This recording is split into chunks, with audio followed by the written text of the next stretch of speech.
Stingray radio station. CKJR broadcasts from West Edmonton Mall and Wetaskiwin. Download the free Stingray music app and listen wherever you go. Have your sports curiosity cured. Face-off controlled by the Golden Knights. Eichel wins it. McNabb with a wrist shot. Tap, score! Nick Spotter tipped that one home. And the Golden Knights grab the lead early in the third. A veteran of the sports reporting game for over 25 years. Timmins on. Curry, three, good!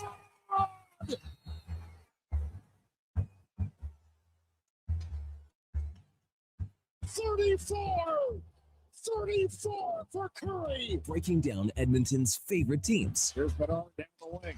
Played it in front. They score more. 28 from Bedard goes top corner. And the big man tucks it up at 2. This is Sports 1440 and the Kevin Karius Show.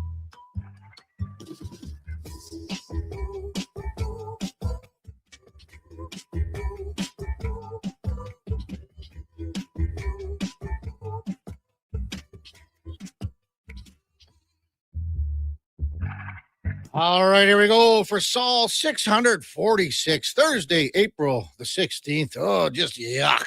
Absolutely hideous night last night in the City of Champions weather-wise and this morning. But the good news is once we get through today, should be some clear sailing with some decent temperatures and really nice temperatures. But it wasn't very pleasant driving around last night and this morning, was it? Hey, good morning. Welcome to the Kevin Karius Show here on Sports 1440 on your morning drive on Sports 1440 AM radio on your radio dial. Really appreciate you checking in with us on a Thursday. You can also watch us on YouTube at Sports 1440 AM. Drop us a like, drop us a subscription. We would appreciate that. And we're also on X, Facebook, Instagram, and Twitch, in case you did not know. As always, we're streaming on the many services that are out there on iHeartRadio, and we're streaming as well on the TuneIn app and even sports1440.ca. And if you miss any part of any show, well, you can find them where all the podcasts hang out on Apple, Spotify, Google, even Amazon. Please subscribe. It's free. Select the auto download. You'll never miss a second of any show. Now, text line is always open, 833-401-1440. Get them in, we'll get them on. So it became official last night as the Vegas Golden Knights beat Seattle by a score of 4-1. That means that Vegas clinches first place in the Pacific Division. They've gone 7-0-1 under John Tortorella and will play Utah in the opening round of the Stanley Cup playoffs. That leaves to be determined.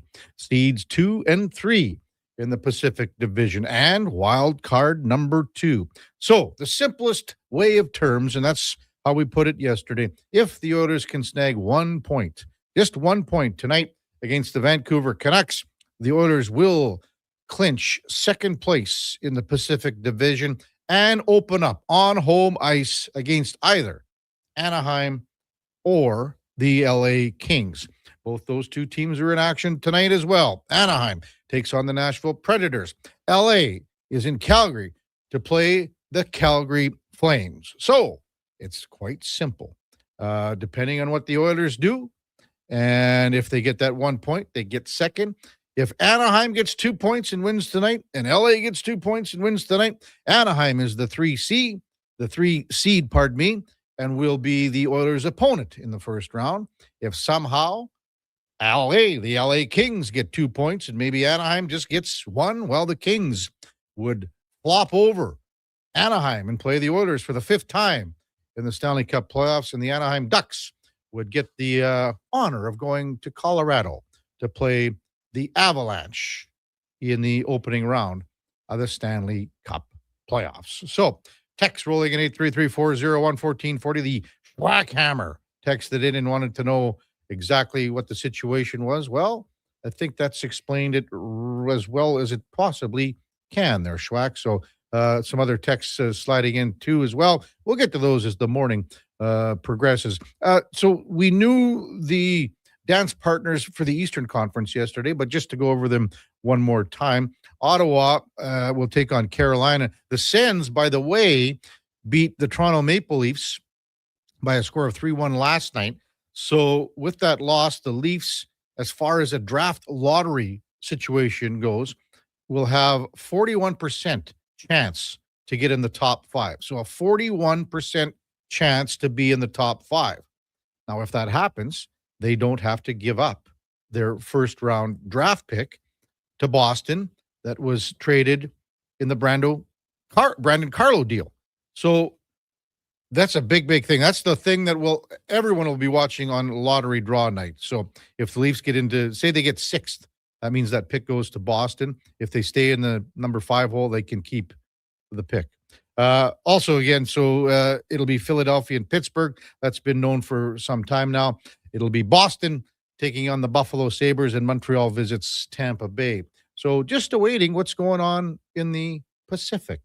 Just awaiting what's going on in the Pacific. So lots to talk about on the show today, for sure. And even tonight, you got Zach Hyman returning to the lineup for the Edmonton Oilers.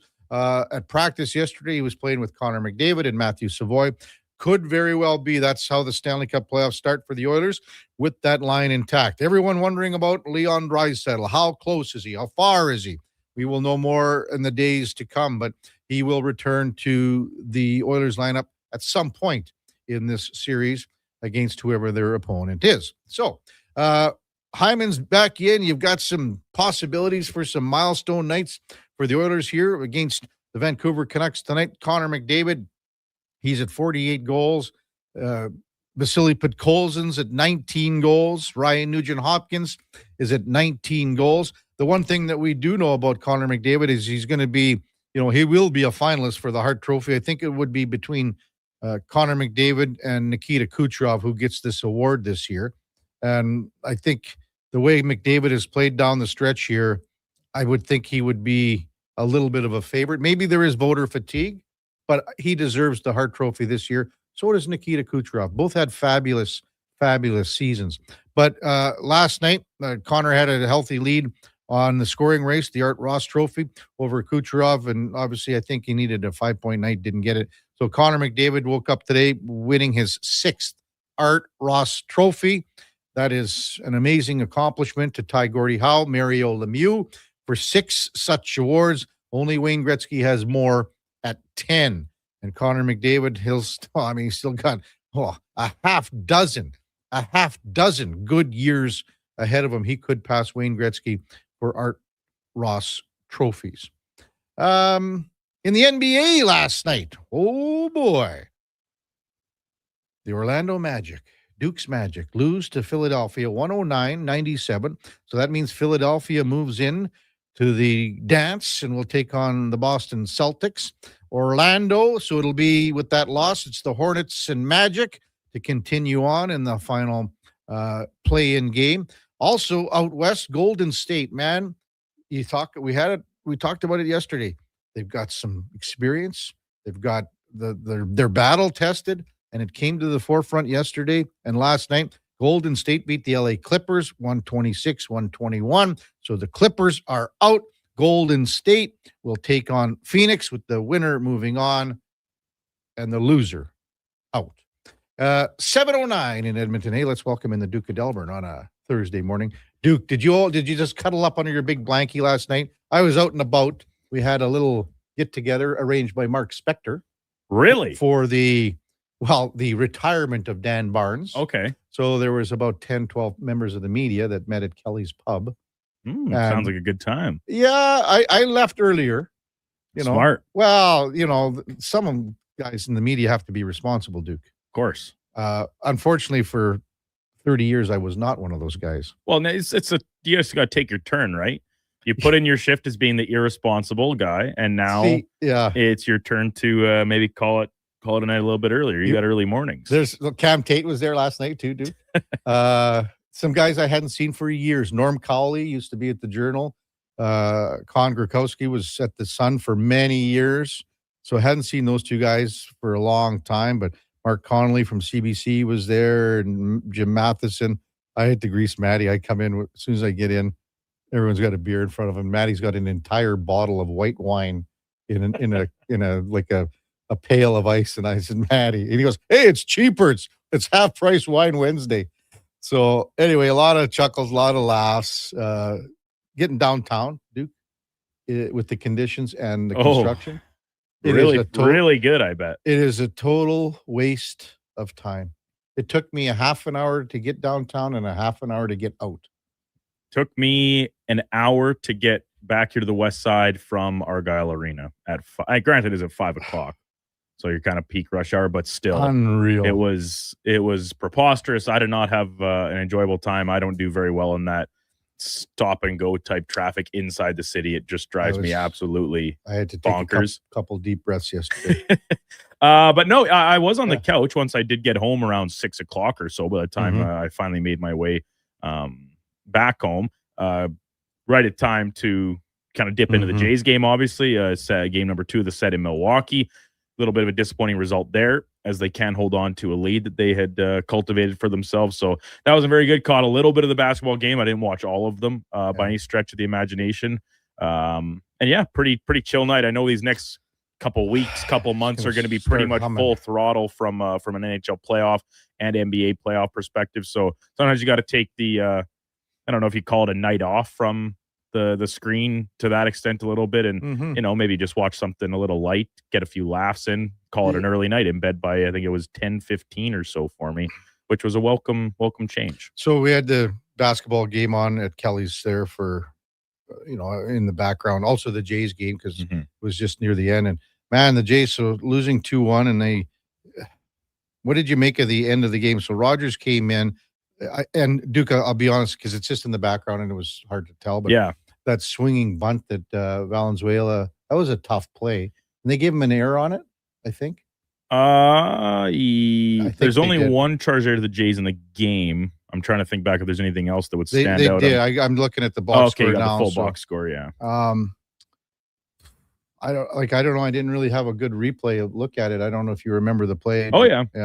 So did he have, if he would have been able to field it cleanly? He essentially waited a second to see if it was going to spin back and roll foul. And then upon realization it didn't, it would have been a pretty close play at first base regardless, but he was not clean on the handle, like goes to pick it up barehanded and just bobbles it. So there's no play at all.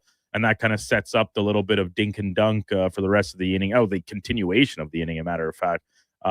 That led to the Brewers tacking a couple on and, erasing the lead, taking the lead. And that was really all she wrote. So disappointing result. You feel like Valenzuela, I think he's been quite good behind the plate. So, yeah. You almost earlier in the game, he'd had a challenge on a ball that was a ball. He challenged it as the catcher, not as a batter catcher. Challenged it to be a strike. Did not go his way. Seemed a little maybe hesitant to tap the head again at other points in the game. We'd seen the night previous the Jays be out of challenges, but I think it was the third inning, and maybe didn't want a repeat of that type of a situation later in the game. It was a tough result, and you feel for a guy like Rogers who ends up eating the loss because as that submarine type pitcher, he kind of did exactly what you expect of him, which is to generate some soft contact and keep the ball in the infield and make it easy for your defense. But this essentially team Gold Glove caliber Jays roster that we saw last season has not been up to snuff so far in the early going. And it's not been attributed to a single player. We've seen a lot of different guys make mistakes. And it was just kind of Valenzuela's turn to an extent last night on that specific play that in a roundabout way kind of led to their undoing. You got to be concerned about your Magic, Duke, down to the final straw here. Sure. Yeah, they're all of a sudden on their last legs. And the game that I kind of caught pieces of was the Clippers and the Warriors game. I didn't really see any of the Orlando and Sixers, but from the pieces I saw on Twitter or on Instagram, the clips, the big points.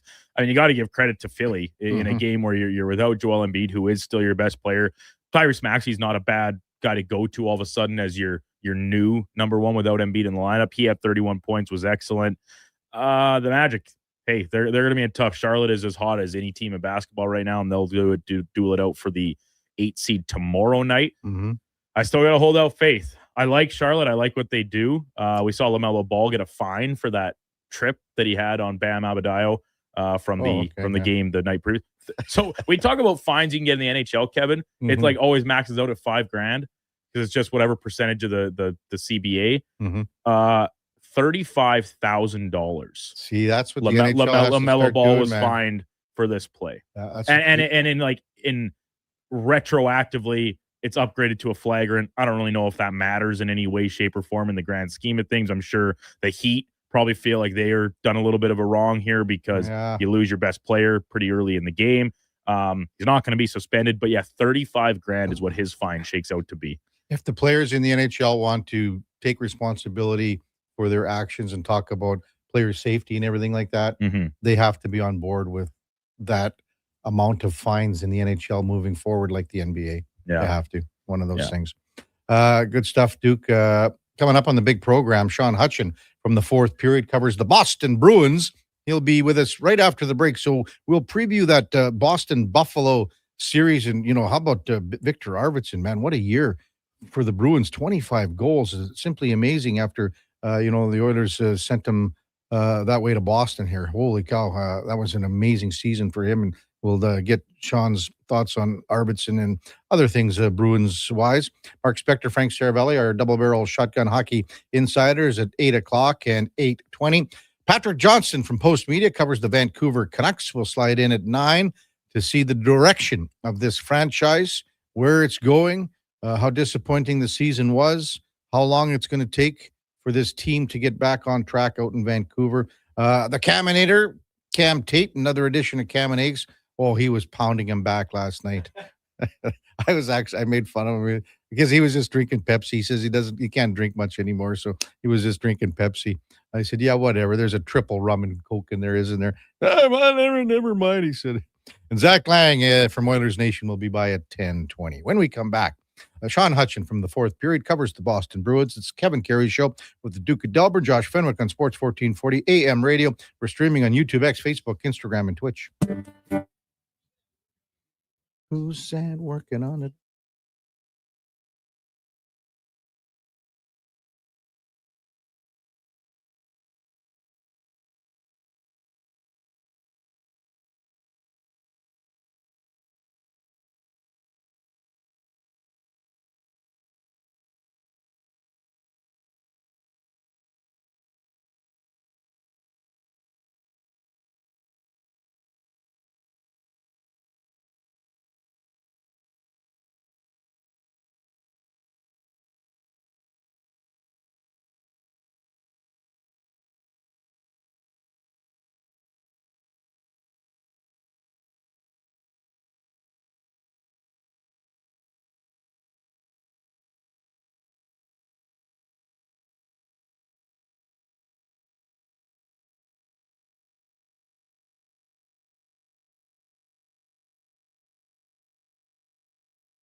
Have your sports curiosity cured with the Kevin Karius Show. This is Sports 1440.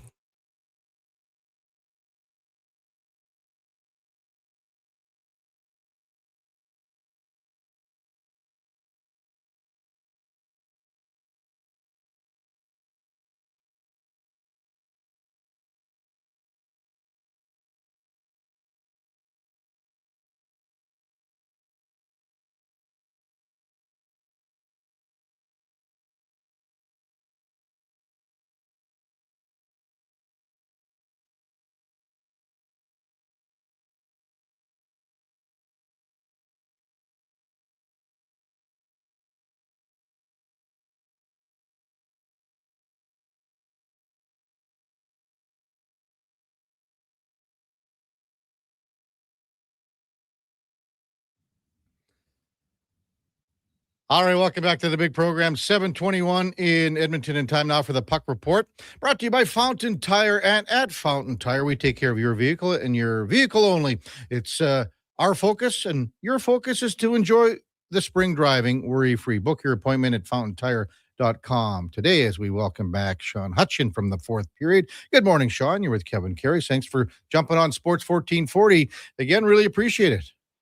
Oh, good morning, Kevin, and I appreciate it as well. Thank you for having me. Hey, man, what's this? I hear your cat is wreaking havoc on your desk area here. Yes, as cats sometimes like to do. She jumped up on the desk, and I had everything all set up for to speak with you, and my light to give me just enough light as we all have. And next thing I know, that light was tipping over when I was across the room, and down it went, and it broke. Wow, this cat looks like it enjoys getting into a little bit of trouble. Oh, yes. Creates as much trouble as possible. Yeah. Hey, are we going to see some trouble? What kind of series are we going to see here between Boston and in Buffalo, in the sense is, do you look like the old Adams days when she was rough and tumble? What do you think you're going to see here, Sean? You're right about that. I remember those days, and they really were. They were very physical games. Of course, they were played on smaller rinks at the old Boston Garden and the old War Memorial Arena there in Buffalo. But I think it's going to be similar. I really do, because Buffalo has a good high-powered offense. They have they have guys 5 players with over 20 goals. Boston has surprised, both teams really have surprised everyone, I think. But Boston came out of the gate at the start of the season. They said, we're going to be a hard team to play against. Cam Neely said, we're going to be a tough out. Most people thought, that maybe Cam was time to retire when he said that. But he was correct. Give him 100% kudos here. He was absolutely correct. They were a tough out all season, and they like to play that physical game. And so I think Buffalo won't be allowed a lot of time and space to make plays that they do make. And vice versa. Boston will need to find ways to make plays as well. So I think it's going to be a really tough series for both teams, a physical series, as I mentioned. And I think, it could be a long series before it's all said and done. When you say a physical series, and I think we're all expecting that, Sean, who's got the bigger, heavier team in that sense? To me, it feels like the Bruins, but Buffalo, they got some size and speed as well there. They do. They're very similar in both regards, the size and the speed. I think, of course, Tage Thompson is one of the biggest guys on the planet. But if you remove him from that equation, just for these purposes, I think the Bruins are a little bigger. I think the Sabres are a little faster.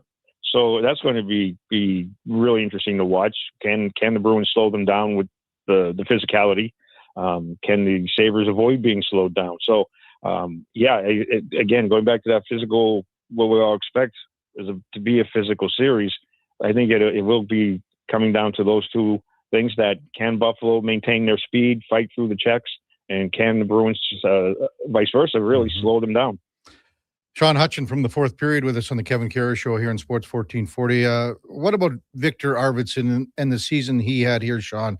Basically, the Oilers gave him away for a 5th-round draft pick, but he comes up with one of his very best seasons as a pro. What did you see from Arvidsson this year?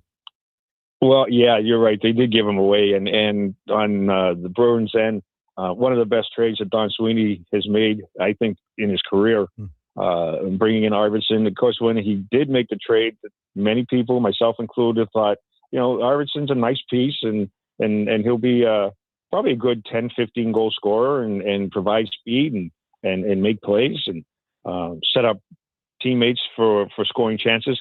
But he's really burst out of the gate from the start, and especially after the holidays. That's when he really put it into another gear and pretty much became, I would say, became the spark plug to the team. Not its best player, not the go-to guy, but when a play was needed, when an assist was needed, when a goal was needed, it came from Victor Arvidsson.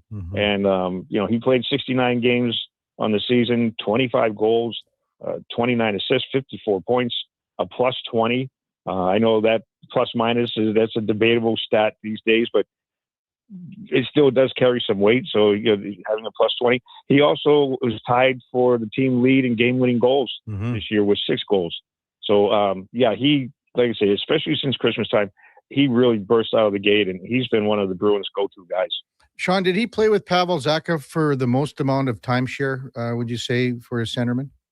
He did. Yeah, that line with Pavel Zacha and Arvidsson and Casey Middlestat, they were put together very early in the season, actually, and Coach Marco Sturm kept them together because they just clicked, and he could really rely on them offensively and defensively. Yeah. One other player I wanted to maybe just touch on that just arrived is James Hagens. What have you seen from him, and is he going to maybe open the playoffs in the starting lineup? He's played 2 games, has 1 assist, and there is the possibility that he'll open the season, the playoffs. I'm sorry, in the lineup. I see a player. He's been a center primarily throughout his life. He's been playing wing with the Bruins, and he's a player. He's getting his feet wet. I think that's the best way I could put it. You can see that, of course, he's a youngster. He's 19 years old. He's making plays. He's made some nice plays offensively. Made some nice defensive plays in that last game just the other night against New Jersey. I think he's full of potential. He was drafted 7th overall in last summer's draft. So he's full of potential. He's put up really good numbers everywhere he's played. He hasn't shown that he's going to be an impact player yet. When I say that, I'm kind of gauging him off of Porter Martone in Philadelphia, who has 10 points in his first 8 games. Hagens may do the same, but I think it's going to take a little longer for him to adjust because he is a smaller player. He's 5'10", 5'11", around that area. He's not 200 pounds. So he really relies on his speed and deceptiveness, and I think we're seeing glimpses of that. And I just think that with more time, we'll see more and more of it, and he'll become a player who will, if not this year's playoffs, throughout the course of next season, we're going to see him become that impact player that he's expected to be. Yeah. What did you think of his speed in these 2 games here, Sean? I watched a couple of shifts where he was sort of like, he had that water bug kind of mentality, getting to pucks quick and getting to plays quick. Maybe what did you see from him? Yeah, I saw the exact same thing. Yeah. He plays a smart game in that he's not going up and down the ice 100 miles an hour like a lot of young players like to do. He gauges when it's time to go, when it's time to kind of cut back a little bit on the speed. But you're right. When a puck is loose, he wants to be the first guy on it, and he goes. And his it all comes down to acceleration. He has excellent acceleration, and he wins more races to the pucks than he loses it, at least so far. Sean Hutchinson from the 4th period with us on Sports 1440. I'll tell you what, this Norris Trophy race, as you know, Sean, is so wide open in my opinion. There's so many guys that are worthy of winning. There isn't a runaway winner in my estimation, but Charlie McAvoy, what's he meant to the Bruins? And I'm sure you have him in that conversation, watching him on a daily basis. Yes, I do. Hopefully I have a vote because he'll be on that list.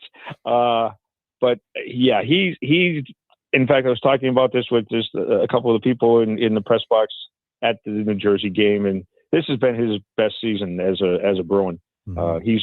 He's taken over the leadership role that we all thought he would assume at some point, and he's just the mentor now. This is his 9th, 10th year in the league now, I believe. So he's become not only the go-to guy, but he is the mentor to the younger defensemen. But on the ice, he just competes. His compete level is just as high as you'll ever find in a player. He takes care of defense first. He's offensively talented, as his 61 points showed, 50 assists, which is a career high. The 61 points, I believe, is a career high. For a little while, during the season, he was getting into some penalty trouble, but he curbed that as quickly as it could be curbed. And so he's right back on. He's on the ice when it is necessary for him to be on the ice. Penalty killing, power play. That's where he's needed. He knows that. So that's where he's really stepped up in that regard. He just is a great I have to say, he's a great overall defenseman in that he does, like I mentioned, defense first, can go on the rush, can lead the rush, makes plays, is very, very smart, high hockey IQ in what to do with the puck, where to put pucks, when to move a puck, when to keep the puck, when to shoot the puck. I mean, it's just, he's a total package. And I believe he is and should be in that Norris Trophy race. Yeah, there's so many guys, there's a handful of guys that are deserving. And again, there isn't a runaway winner, I don't believe, this year. Has he been playing mostly with Jonathan Aspero lately? He has. And that's where I think being that mentor type of mentality has taken effect. And that Jonathan Aspero was a guy who spent most of his last 3-4 years in the AHL. Actually played for Marco Stern with the Ontario Reign out in California. And Marco said, "This is the player I want to bring with me." And so he came here, and they brought him up early in the season when injuries took over on defense, and he stayed ever since. And just has worked his way from the bottom six pair to that top pairing with Charlie McAvoy, and together, I think they complement each other in that McAvoy is a physical player, and here we go back to physicality, but McAvoy can and does use his the physical side, does use his size. Aspero is a little bigger and really enjoys getting into the trenches and playing that physical game, and he's really good at it. You can see that as the season progressed, he's gained more and more confidence with the puck, makes plays. He's a smart player. He's an excellent, outstanding skater. So the two of them really complement each other with their talents and their skills. Well, you're right, Sean. I mean, Jonathan Aspero has been playing in the American Hockey League for 5-6 years and basically came out of nowhere. If you were to ask, teams around the league, players around the league, they may not even have heard of this guy out west here, but he could be a cheese salesman from Quebec for all people know out here. I mean, this is a guy that, again, now he's in your top pairing with Charlie McAvoy. How much has he flown under the radar here, even in Boston? Well, quite a bit for most of the season. But now where we're entering the playoffs, he's gaining quite a bit of attention there. The television broadcast that the Bruins are on, the New England Sports Network, they hand out each year they hand out their award called the Seventh Player Award, and it goes to the player who has gone. I'm paraphrasing what it says on the award, but pretty much above and beyond expectations. And Fraser Minton was the player who won the award, but everyone felt that it could have been either Minton or Jonathan Aspero. And I want to add also for Aspero, he leads the team in plus minus with a plus 30 in 61 games. So Aspero, he's, like you said, he's come out of nowhere.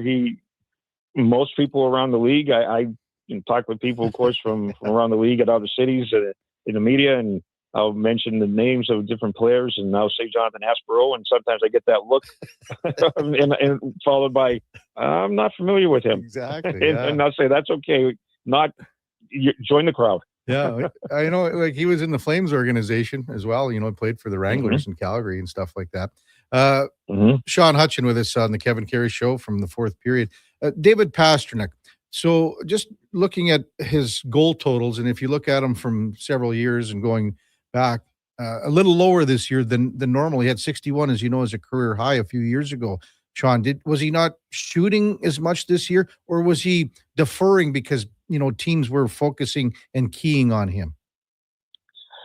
He's had an interesting year. You're right. He's gone from 61 goals a few years ago to that 29 goals, as you mentioned. And when he was asked about, I'd say halfway through the season, his goal total, of course, wasn't near what it had been, even at that point in previous seasons.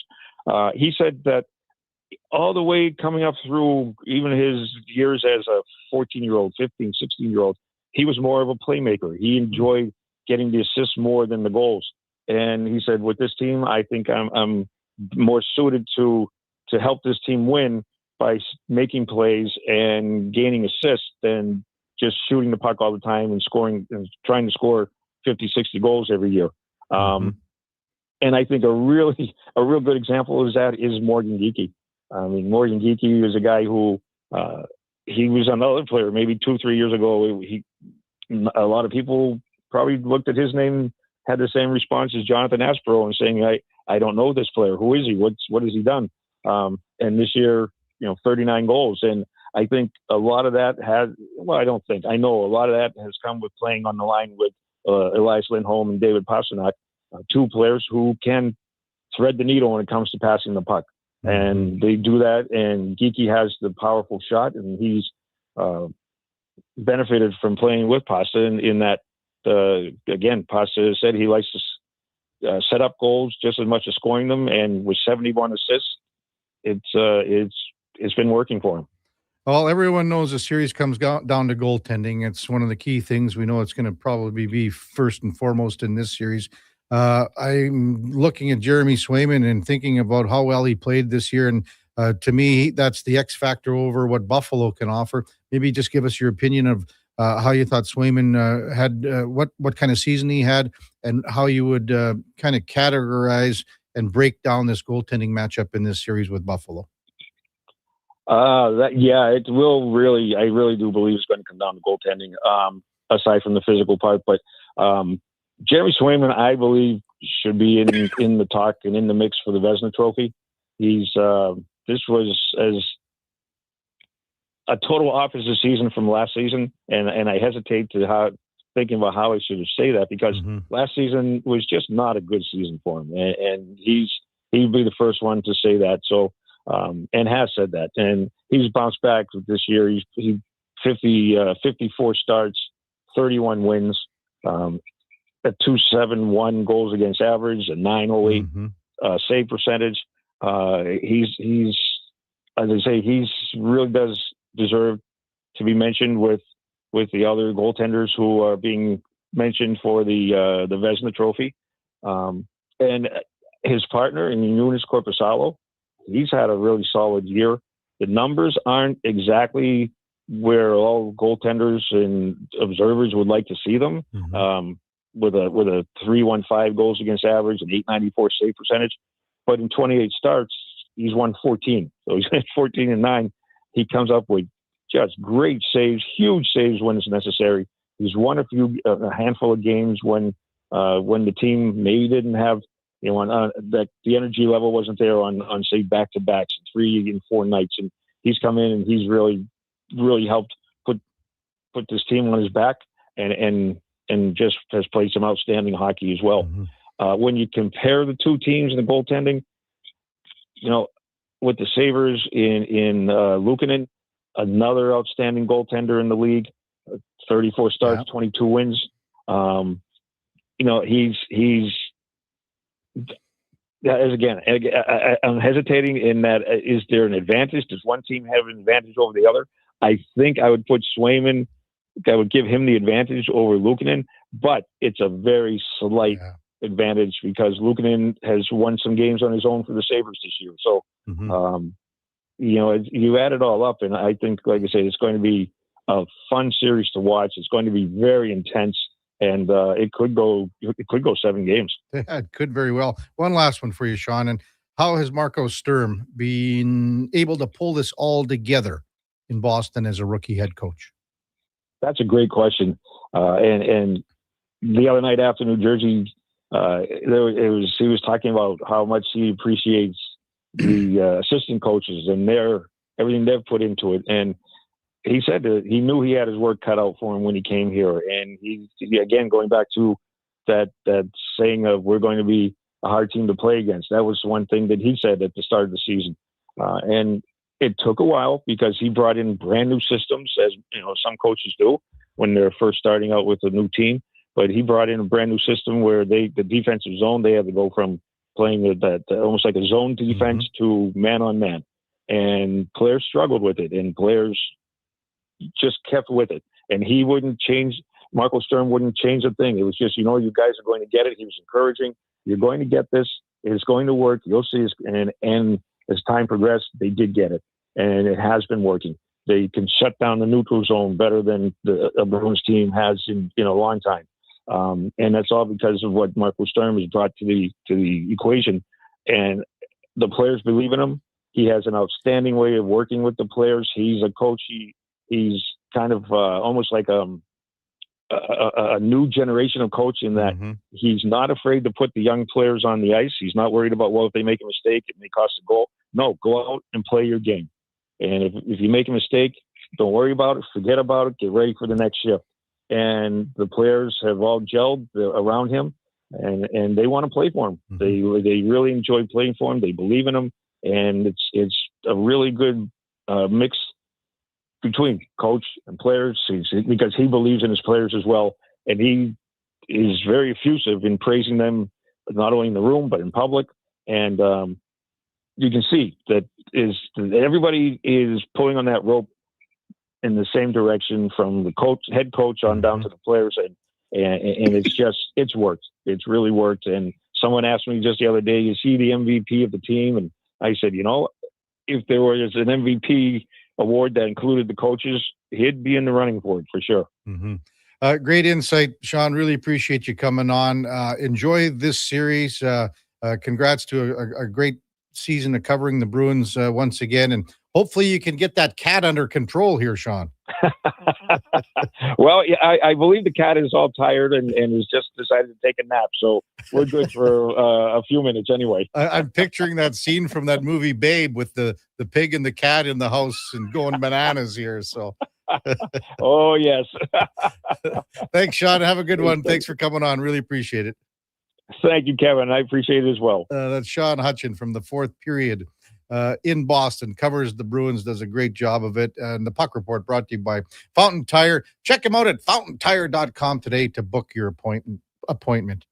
Well, Duke, that must have been your favorite part of the whole segment, talking about the cat. Well, a lot of relatability there, right? Yeah. I mean, the terror that two fiends provide inside my apartment on a day-to-day basis is never ending, seemingly. Okay, like as you said, I'm picturing one of those round lights that like a ring light that you plug for when you're doing all the hits that he does, camera work and stuff. Yeah. So do you have any stuff like that when you're here that the cats could get into? Or I do. I don't have any of it. If I ever need it, which I really haven't since I moved into this apartment, I just set it up at the time. I don't have a light, but I webcam or my plug-in mic separate from, say, just using the laptop mic or something like that. So that all stays inside the drawer of my desk, and when I need it, it comes out and gets set up. Well, so I have on my coffee table in my living room, I have my second monitor set up there that I'll plug into my laptop if there's, I'm going the double screen action. They love to sit and just stand there and stand right in front of the monitor. Just it takes me back to when I was a kid standing in the living room and my dad or mom would yell at me, "You make a better door than a window." Standing in front of the TV. That's how I feel with my cats blocking my second screen sometimes. Wow. The Toronto Maple Leafs are holding their final media availability for the season. Pardon me. Craig Berube was asked if he expects to be back with the Leafs next season. One-word answer: yes. Hasn't talked to Keith Pelly, etc. Austin Matthews with a media availability for the first time in a long time. He never had one even after the injury, I don't think, but maybe I'm wrong. He was being asked about his future. Chris Johnston reporting that he didn't reveal much about his future in Toronto. Says it's an honor to be the captain, wear the jersey, but added that he doesn't know what the future holds and doesn't know what the club's new leadership and manager will look like. The question from the other side has to be, do you want to be a part of this? And not only that, it should be, will you be a part of it with what we're doing moving forward? But the question should be also, we're not sure. I shouldn't say you're not going to word it like that, but you have to be the guy that we want to do this with. If you don't want to be a part of it, then see you later. But the question within the Leafs organization is Austin Matthews and is Michael Nylander, are those the pieces of the puzzle that you think you can win with?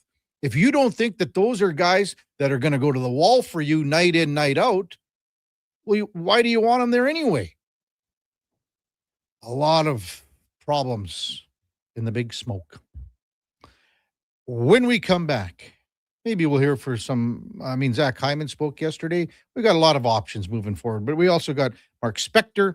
We got Frank Seravalli coming up at the top of the hour. It's the Kevin Karius Show with the Duke of Delburne, along with Josh Fenwick on Sports 1440 AM radio. We're streaming on YouTube, X, Facebook, Instagram, and Twitch. Come for Canada's largest trade shows, the biggest names in entertainment, exhilarating sporting events, and more. And stay for the experience at the Edmonton Expo Centre. Looking for the perfect place to host your next big event? From trade shows to galas, meetings, and concerts, the Edmonton Expo Centre has the space, event expertise, and service to make your next event unforgettable. With over 522,000 square feet of flexible event space, in-house catering, and operational expertise, they bring your biggest vision to life. Learn more at EdmontonExpoCenter.com today. Mr. Rooter sees a UFO. Mr. Rooter says 1 plunge, 2. What's this? A UFO? An unidentified floating object. It's beginning to glow and levitate. Thank you, Mr. Rooter. You have freed us from the gravity of the white hole. Humanity will be spared. Wow! People aren't going to believe this when I put it in our new commercial. If you want to believe in a plumber, call Mr. Rooter. Nothing beats getting a deal at McDonald's. Why? Because you get a deal now. And a deal later.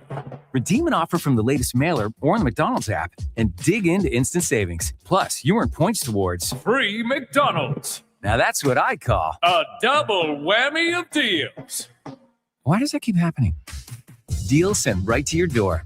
Check your mailbox for the latest McDonald's mailer loaded with delicious value for a limited time at participating restaurants in Western Canada.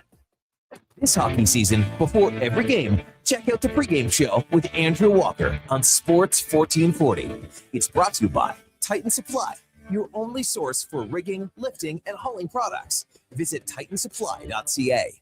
Charging down the baseline for home plate or gliding down a lakeside park trail on 2 wheels. Spring's the time to save at St. Albert's Source for Sports. You'll find everything baseball, from cleats and bats to gloves and much more. And you'll get incredible spring savings on bikes from Specialized, plus a great selection of e-bikes, along with advice and full service from the pros. St. Albert's Source for Sports, your source for baseball, bikes, and a whole lot more for over 35 years. Debt can take over your life. The stress, the constant worry, it can feel like you're drowning. When people come to see me, they're often anxious and feeling hopeless. But when I explain how I can help them get out of debt, those feelings melt away. I'm Parveen Middleton, licensed insolvency trustee at BDO here in Edmonton. I will create a personalized debt relief plan so you can move forward with confidence. Call 1-833-BDO-TALK or visit bdodebt.ca to discover your debt-free future.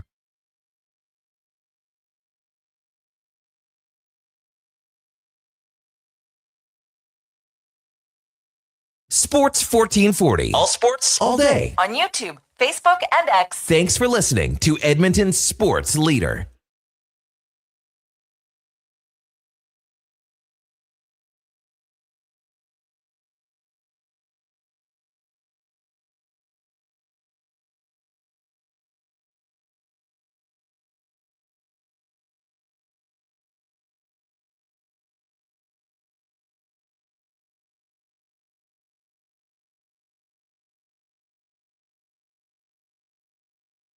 All right, welcome back to the big program, 749 in Edmonton. Kevin Karius, Duke of Delburne, Josh Fenwick with you here on Sports 1440 AM radio. Text 833-401-1440. King of Fort Nasty says, yeah, the Leafs need to sit down and watch some Wendell Clark clips, see what playing your heart out for your team looks like. Aha! Speaking of playing your heart out, it didn't happen last night in Detroit with the Red Wings, Florida with the Red Wings and the Panthers.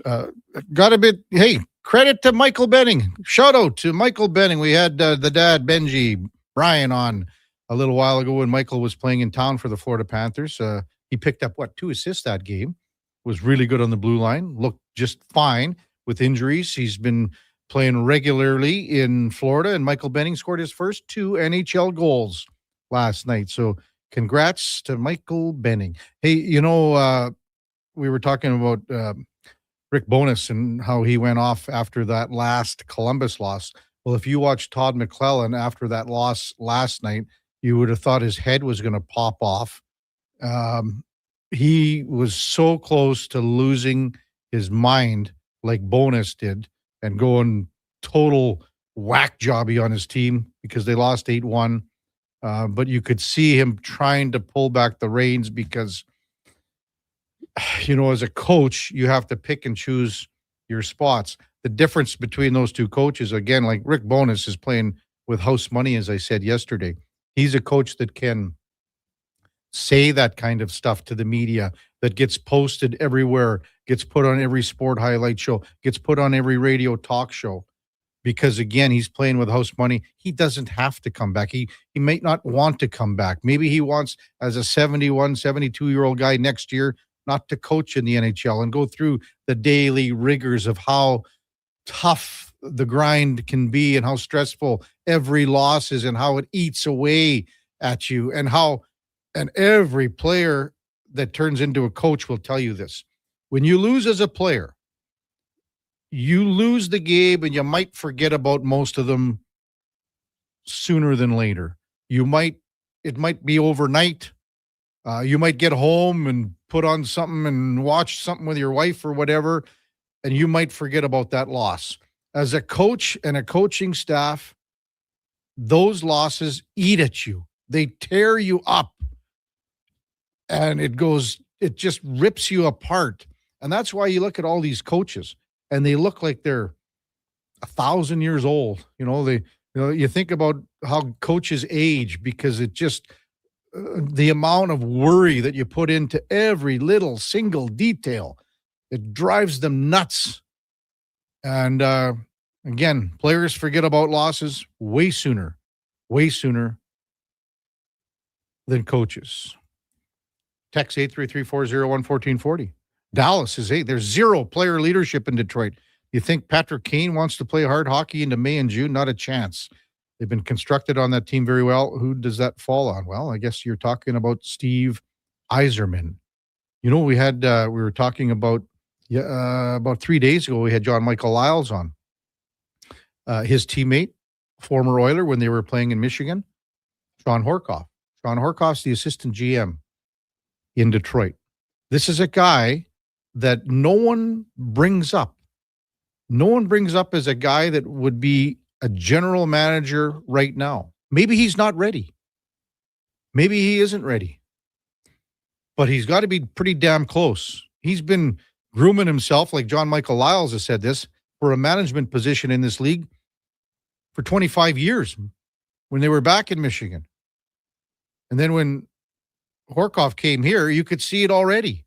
So maybe this is a guy whose name should be out there for jobs like the Toronto Maple Leafs, something around the league where there's a GM job open. Who knows? As Dallas is saying, he's putting this on Steve Yzerman. Maybe the next step from the Ilitch family, I cannot see it ever happening because the Yzermans and the Ilitch family and Steve Yzerman is as close as it gets. But Sean Horkoff is a guy that I think some people should keep their eye on when it comes to a potential GM job moving forward. Coming up at the top of the hour, Mark Spector from Rogers Sportsnet. To follow, Frank Seravalli from Victory Plus TV. We've got a loaded show the rest of the way. We'll go in or out with the Duke of Delburne on a Thursday. How many more shows, Duke, till Ladislav Schmid returns on a Thursday? He's back May 7th.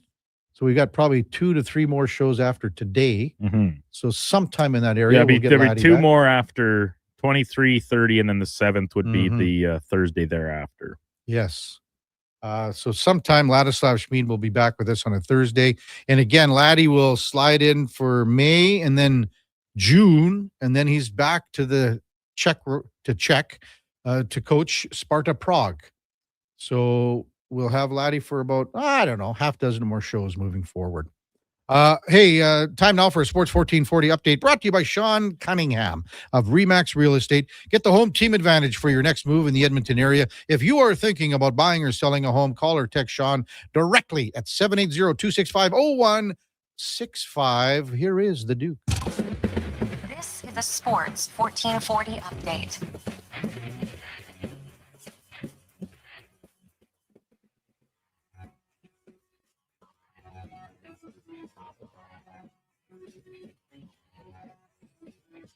Second to last night of NHL regular season action saw the Stars beat the Sabres 4-3 in a shootout. Rangers double up on Tampa Bay 4-2. The Panthers whomp the Red Wings 8-1. Maple Leafs fall to the Senators 3-1. Hawks get a pair of goals from Louis Crevier to beat the Sharks 5-2. And Vegas Golden Knights clinch first place in the Pacific Division with a 4-1 win over Seattle. In the association playoff play-in tournament continuing, Orlando defeated by Philly 109-97. The Sixers will lock up the 7-seed. Orlando will now take on Charlotte for the chance at spot number 8. And out west, Golden State led by 35 points by Steph Curry.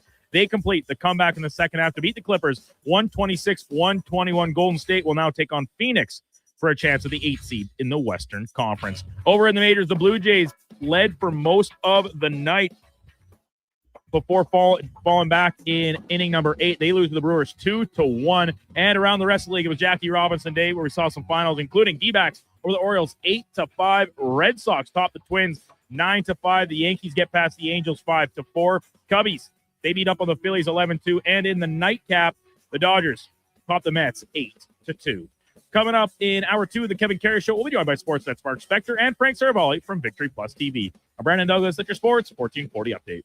Sports 1440 in West Edmonton Mall and Wetaskiwin. CKJR is a Stingray radio station. Download the free radio player app and listen wherever you go. Whether you're a craft beer connoisseur or more of a wine aficionado, there's always something new to discover at Sherbrooke Liquor, a unique family-owned independent liquor store. The selection, incredible. The non-alcohol section is also very impressive. Sherbrooke Liquor, expert, knowledgeable staff with a passion for unique finds. More than just a liquor store, we're a community. Alberta's best, the one and only Sherbrooke Liquor. Wine, spirits, and oodles of beer. Visit SherbrookeLiquor.com. With the lead up to the playoffs underway, players are definitely stepping up their game. And the fans are doing the same. Simple snacks like chips and dip may work at the front half of the season, but now more and more fans are rocking the Wilhauk beef jerky for game time get-togethers. Just make sure you bring enough for everyone if you want to be invited back for the playoffs. Make your next hockey game day a Will Hockey game day with Wilhauk beef jerky, only available in Leduc. Get yours today because you don't win games with salad. I've got some good news if you've been thinking about a heavy-duty truck. The 2026 Ram 2500 Black Express is now at St. Albert Dodge. You've got 20-inch black aluminum wheels, black Mopar side steps, body color, bumpers and grille, and a Sport Performance hood. Available in all the colors for $68,990. Plus, new this year, Ram's best-in-class 10-year powertrain warranty. Now's the time. Head up the trail and see how easy it is to do business at St. Albert Dodge. Summer, it's coming. An unstoppable force that will turn your home into the Sweatbox. Don't live in a summer blockbuster. Pro Solutions is your one-call-solves-it-all expert for AC repairs, tune-ups, and new installations. With fast appointments and flexible financing, we'll make sure your home story has a comfortable ending. AC season is coming soon, so book today. Lock in pre-season pricing today. Visit ProSolutionsInc.ca to schedule your service today. This is Andrew Walker, host of the postgame show on Sports 1440. After every hockey game this season, tune in and chime in as we talk about the game. It's all sponsored by Legacy Heating and Cooling. Don't get left in the cold. Visit legacyheating.ca. Think a quality golf cart is out of your budget? Think again. At the Golf Cart People, we have a fantastic selection of fully inspected, pre-owned carts starting at just $4,500. Choose from gas, electric, or lithium-ion power to fit your lifestyle. And the best part, every used cart comes with a 1-year warranty for total peace of mind. Why wait? Get the cart you've always wanted today. Visit the Golf Cart People. Find out more at golfcartpeople.com.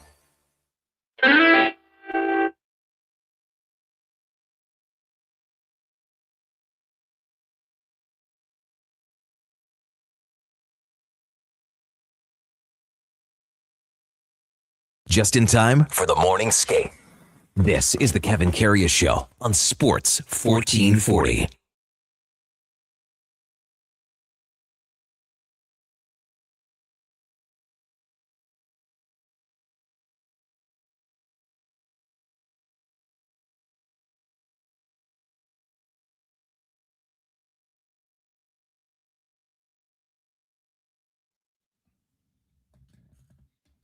All right, welcome back to the big program, 8 o'clock in Edmonton, and that means it's time for On the Mark, brought to you by Northgate Chevrolet Buick GMC. Spring is coming, and before you do anything, stop in and see the folks at Northgate and see their brand new Autoplex, a massive indoor sales room only at northgategm.com as we welcome in Mark Spector from Rogers Sportsnet. Good morning, Spec.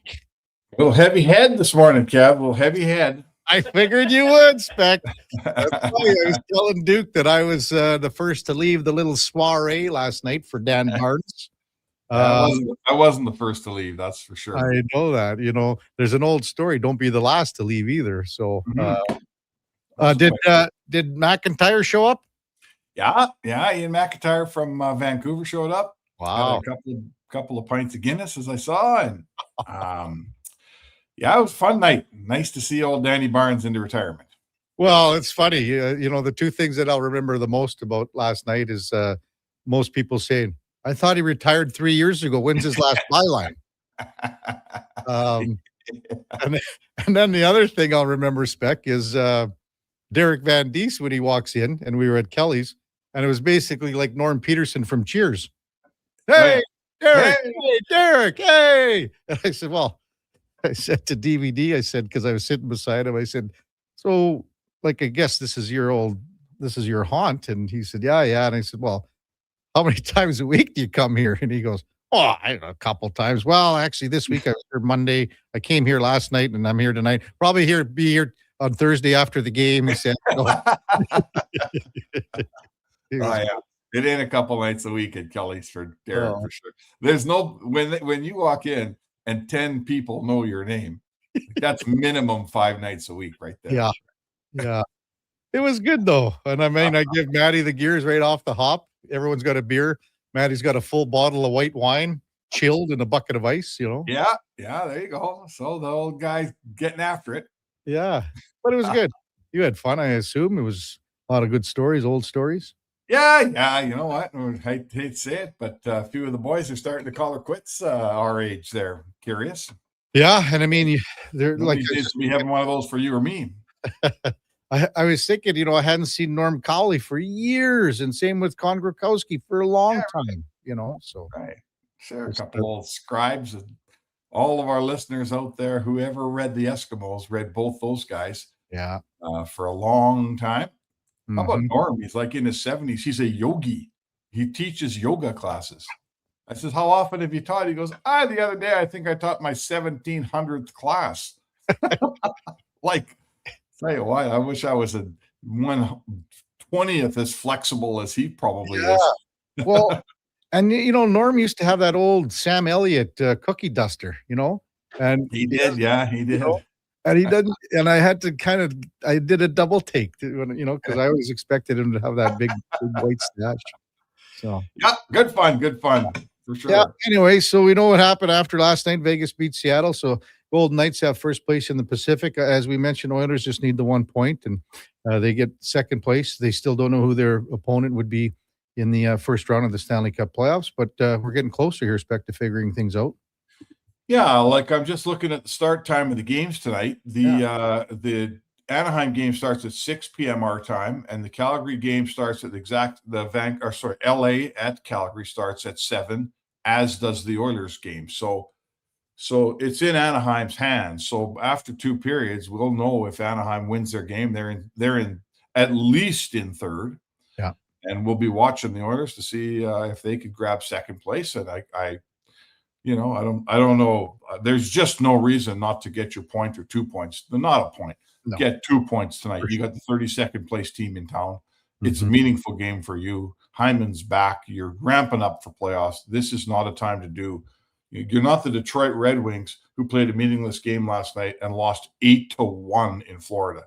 That is not the case here. Yeah, and I mean, Hyman, that's a big lift, and he's going to play on a line with Matt Savoy and Connor McDavid. So I think that's the line. Would you say that would be the line to open up game 1 of the first round? Well, I guess I'd ask you this. So if that's your line, Savoy on the left side, Hyman on the right, and McDavid in the middle. Now, when Draisaitl comes back, right now, Nugent Hopkins is your second line center, right? Right now he is, yes. Right now he is. So Draisaitl comes back, he becomes your second line center. What do you do with Nugent Hopkins? Do you move him somewhere else? Do you move him down if Dickinson isn't playing yet and make him your third line center, or do you put him on the wing? And then who do you take off of McDavid's wing? So for me, I'm leaving McDavid, Hyman, and Savoy to start the series. See what they can do. If Draisaitl's back and when he comes back, I have Draisaitl between Podkolzin and Kapanen because it works. The best line that they had going when everyone was healthy and the most pressure that the third line has ever forced and has been able to defend as well as a third line was Nugent Hopkins, Dickinson, and Roslovic. And I would have those three together. And then on the fourth line, I'm banging with Frederick and Doc, and it's probably Henrique to start my fourth C there. But that's if Dickinson's back. So if he's not back, Nugent Hopkins, to me, he's got to be at 2C when Leon's not here. And then he drops to 3C somehow when Leon comes back. And Szymanski goes somewhere else. Szymanski is your 13th guy. Like, it's between Szymanski and Henrique who draws in here. Yeah, I hear you. So if everyone's healthy, right? If everyone's healthy, yeah. So the good news is you got a ton of center depth. Szymanski's come along and become a viable NHL centerman on your team that 3 months ago we didn't know that he was, that he was capable of being that. We weren't calling him an NHL player 2 months ago, but we've watched him play. He can play for you. Dickinson's better, of course he is. Nugent Hopkins is better. He's got 1,000 games. But I'll tell you what, he will succeed Henrique in this lineup. Now that you have Szymanski, and maybe before the playoffs are over, he might succeed Henrique in this lineup. Yeah, I mean, this is up to Adam Henrique. And I mean, we've seen glimpses of him here. I thought he had a really good game the other night against Colorado. But I think he starts at 4C because they've spun this out with Doc and Frederick and Henrique. And if it doesn't work with Henrique, then Szymanski goes in there. But I think with Frederick and Doc banging like they have been on that fourth line, it creates a lot of opportunities for what we would see at the third line. And I guess the question mark, and they're keeping it quite close. I mean, there was some stuff yesterday, Spec, but within the organization and what they think about the health and moving forward with Jason Dickinson, what feeling are you getting here? Moving forward here? I don't know. There they are. He's basically, the coach is saying, we're just going to wait till the season's over. We're going to wait till Thursday. Let's wait till Thursday. Probably Friday we'll get news, hopefully. But what's that news going to be? I mean, I don't know. I honestly don't know. Is that news? Like, I'm going to say this. If it was, they've obviously done their x-rays at this point. The swelling's got to have come down. It's been a week. Yeah. I guess I'd say to you, I hope that if there was a serious injury, it would have been reported. Broken leg. Say, yeah, I got a broken leg. He's out for a long time. Or he's ripped something real bad. He's out for a long time. We haven't heard that. So actually, that's good news, right? So that's all I got. He went down immediately. Whistle goes immediately. Gets basically taken off and carried off down the tunnel too. So it just it looks so bad compared to some of the other ones that you see. Yeah, it was a shot with a puck. Yeah. So that's better than a guy that falls awkwardly on his knee and can't. Then you think, he just ripped his meniscus or something. I mean, you just never know. Guys have missed 6 months by getting hit by a puck, and guys have missed one period. So, it's crazy for us to sit here and guess because, honestly, I have no way of knowing how badly Dickinson is hurt. I do know they've come to lean on him on this team, and he was a really good acquisition. And it would hurt a lot if he's not going to help you in playoffs here. Yeah. Doc and Frederick, though, they've been banging. We've been talking about the two of them when they've been on the line together, and maybe Doc he's pulled Frederick into the fight a little bit more than what we've seen. What do you make of these two guys playing together moving forward here in the playoffs? Yeah, there's an identity for your fourth line. Like, the Oilers' bottom six has not had any identity really for a long time, and as such, we've never been that fond of the mix they have down there. So I like a fourth line that does what a fourth line's supposed to do.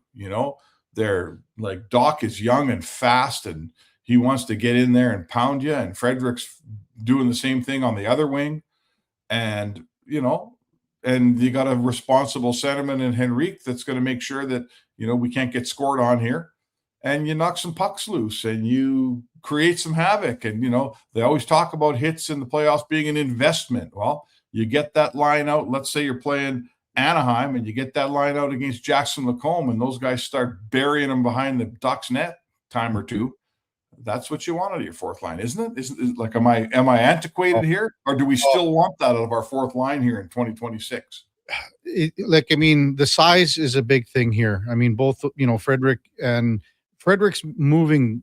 Like, I don't think he's moving as where he once was in Boston as fast as he gets the pucks. I still don't think he's got that yet. And I don't know why, but Doc is getting to pucks quick, I think.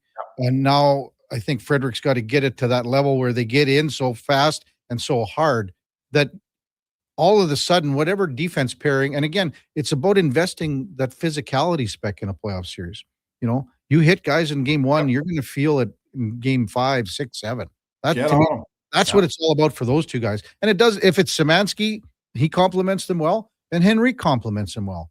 I think the only thing I would say to you is Doc skates just fine.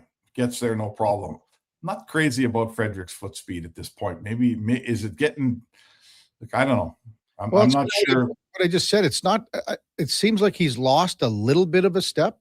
Yeah. In my mind, from what we saw in Boston, but I still think that he gets from point A to point B. To me, if you watch how he skates, he's a fine skater. The one thing, if you watch Frederick, when he gets the puck on his stick, so look at Connor McDavid. There's no difference between the puck on his stick and skating. When Frederick gets the puck on his stick, to me, that's when you see him slow down. He slows right down. That's the part that I see. But I remember an old hockey executive telling me you can have two fast guys in a line and a slow guy, right? But it can't be the other way. You can't have two slow guys and a fast guy. Yeah. So listen, all players on your team aren't going to be these, skate like the wind. That's just the way it is. You don't get 12 forwards who are all speed. Yeah. So I guess I would think that on that line, if Doc could skate and we're questioning Frederick, now I'm wondering if you can have a slower center with those guys. Maybe that's where Szymanski comes in ahead of Henrique. Not sure, because Szymanski skates just fine. And Henrique's getting older. I like Henrique. I'm not here to beat up on Adam Henrique, man. But he's a 1,000-game, 36-year-old player. It's just the facts of hockey. You get slower when you're that old. For sure. I think if you start and you don't like what you're getting from Henrique, you don't have that reservation to make the change and switch to Szymanski. You kind of going, I'm fine with it because we've seen enough from Szymanski that you know what you're going to get and you think you'll be pleased with what you get. So, yeah, there you go. So, should be fun tonight. This is to me, it's the first game that, it is a meaningful game. And for sure. I'm not sure we've had a lot of those this season. When you have a Stanley Cup team like Edmonton, everyone's happy to have a competitive team and a team that, you can believe in that has a chance, right? They've been to 2 cups in a row. A legitimate contender. Yeah. But what comes with that is a regular season that is they kind of plod through it carefully. They're kind of reserving everything for this time of year. So, I'm happy it's here. Look at Florida last year, Spec. After winning the cup, they pulled it back. Maybe that's something we haven't talked about with the Oilers and thinking that maybe they're pulling it back a little bit. Florida finished 3rd in the division last year. 98 points. Yeah. It's kind of where the Oilers are. And maybe they looked at what happened last year with Florida and said, we just got to get in. And that's how Florida felt last year. Well, the Oilers have had 4 100-point seasons up until this year. They win tonight, they'll be only 93 points. Yeah. So there is a similarity there. This will be their first year in 5 years. They're not going to have 100 points. Mm-hmm. And I don't think they care one bit. No, Connor McDavid doesn't care about another Art Ross trophy, but he got his 6th. He's at 48 goals, but his 6th that ties him with Gordie Howe, Mario Lemieux, Wayne Gretzky's at 10. Another big achievement. It's between him and Kucherov for the Hart, I would say. Yeah, I would say so. Yeah, I'm a voter. McDavid gets my vote. Yeah. For the Hart, I forget who I put second. I think it was Kucherov or McKinnon. I can't remember now. We did it a few days ago. I'll tell you what Connor McDavid does care about, though, is he's at 48 goals. Yeah. And it's a shame for Leon Draisaitl that the season's going to end here. He's got 97 points in 60-some games. Like, he's just an automatic kind of point guy, but that 97 will stand in his record. It'll be his first non-100-point season in a while, I think. But I think tonight, again, you could, if you talk to Connor McDavid this morning, he wouldn't even bring it up, but quietly that he'd love to get to 50. Those 50s in your goal column, that's a pretty big number. All right, Spec, good stuff. We'll see you down at the rink a little later this afternoon and tonight. And going straight home from the game tonight. No stopping for beers. You'll go to Kelly's with DVD again. No, not me. I'm calling her a night. I might even need a nap this afternoon. I was just going to say, go have a nap right now. Maybe right now. Thanks, Spec. Have a good one, pal. Mark Spector, Rogers Sportsnet. And On the Mark, brought to you by, powered by Northgate Chevrolet Buick GMC. This truck's for you. Check them out only at northgategm.com. When we come back, Frank Seravalli from Victory Plus TV. It's the Kevin Carey Show with the Duke of Delburne and Josh Fenwick on Sports 1440 AM radio. We're streaming on YouTube, X, Facebook, Instagram, and Twitch. It's Truck Month at Wolf GMC Buick, and we know trucks. And we have the best deals of the year right now. Some have 0% for 4 years. We have 0% for 6 years. That's on our number one selling GMC Sierra half-ton crew cab, or the Elevation, the AT4, or Denali. Yep, 0% for 72 months. And Costco members get an extra discount on some of our SUVs. Pop in today and drive away smiling. Wolf GMC Buick. We're making it easy. Silent Ice Sports and Entertainment is an innovative market leader across Western Canada. Properties include the Spruce Grove Saints, the Junior Prospects Hockey League, Silent Rides Charter Company, the Hockey Super League, and the newly launched Female Super League. Silent Ice also owns the Western Hockey League Seattle Thunderbirds and operates the Morinville AAA Arena. The Silent Ice Center, a new state-of-the-art entertainment facility in Nisku, features 2 sheets of ice, a 1,600-seat arena, as well as Summit Restaurant. Learn more at silentice.com. One app, triple the action. Play Alberta is proof that good things do come in threes. Whether you're into playing any of our exciting casino games, betting on your favorite professional sports teams from around the world, or buying into Canada's biggest lottery, Play Alberta is the province's only app to do it all. Download today and discover a new way to play. Must be 18 plus to play. If you gamble, use your game sense. Sports on weekends. Saturday mornings at 9, check out the Saturday Sports Setup, where we'll tee up what's happening on the weekend sports scene. Tune in Saturday morning at 9 on Sports 1440. Business owners, if rising electricity costs are cutting into your profits, there's a smarter way forward. Right now, federal clean technology tax credits can cover 30 to over 50% of the cost of a commercial solar system, delivering an immediate return on your investment. And in Edmonton and Sturgeon County, the Commercial Clean Energy Improvement Program offers long-term financing for up to 20 years, making solar more affordable than ever. Lock in lower energy costs for decades and strengthen your bottom line. Visit GreatCanadianSolar.com to get started. Struggling to find skilled workers? What if you could fill your talent pipeline with motivated, pre-vetted youth and receive funding to support your efforts? At Careers the Next Generation, we connect Alberta employers with interns in skilled trades, IT, agriculture, forestry, and more. All WCB covered, high school accredited, safety trained, and ready to contribute from day one. With 83% of RAP students continuing their apprenticeships after high school, investing in youth today means securing your workforce for tomorrow. Don't wait. Visit careersnextgen.ca to get started. Fast track your financial goals with a special rate term deposit from Vision Credit Union. For a limited time, take advantage of a great rate on 1, 3, or 5-year terms. Plus, as a Vision Credit Union member, you can earn up to 25% more on your interest through profit shares. For details, contact your branch today or visit visioncu.ca. That's visioncu.ca. Hey, it's Jamie from Green Drop Lawn Care. You've known and trusted us as Canada's lawn expert since 1979. In all that time, the only thing we've loved to watch grow and flourish more than your lawn is our community. You've given us so much over the years, and we love to give back. Our community events crew is on the streets, at the festivals, and helping grow great causes and charities across the city. We love knowing your lawn is taken care of, and we'll help take care of the community too. Visit greendrop.com and we'll see you out there.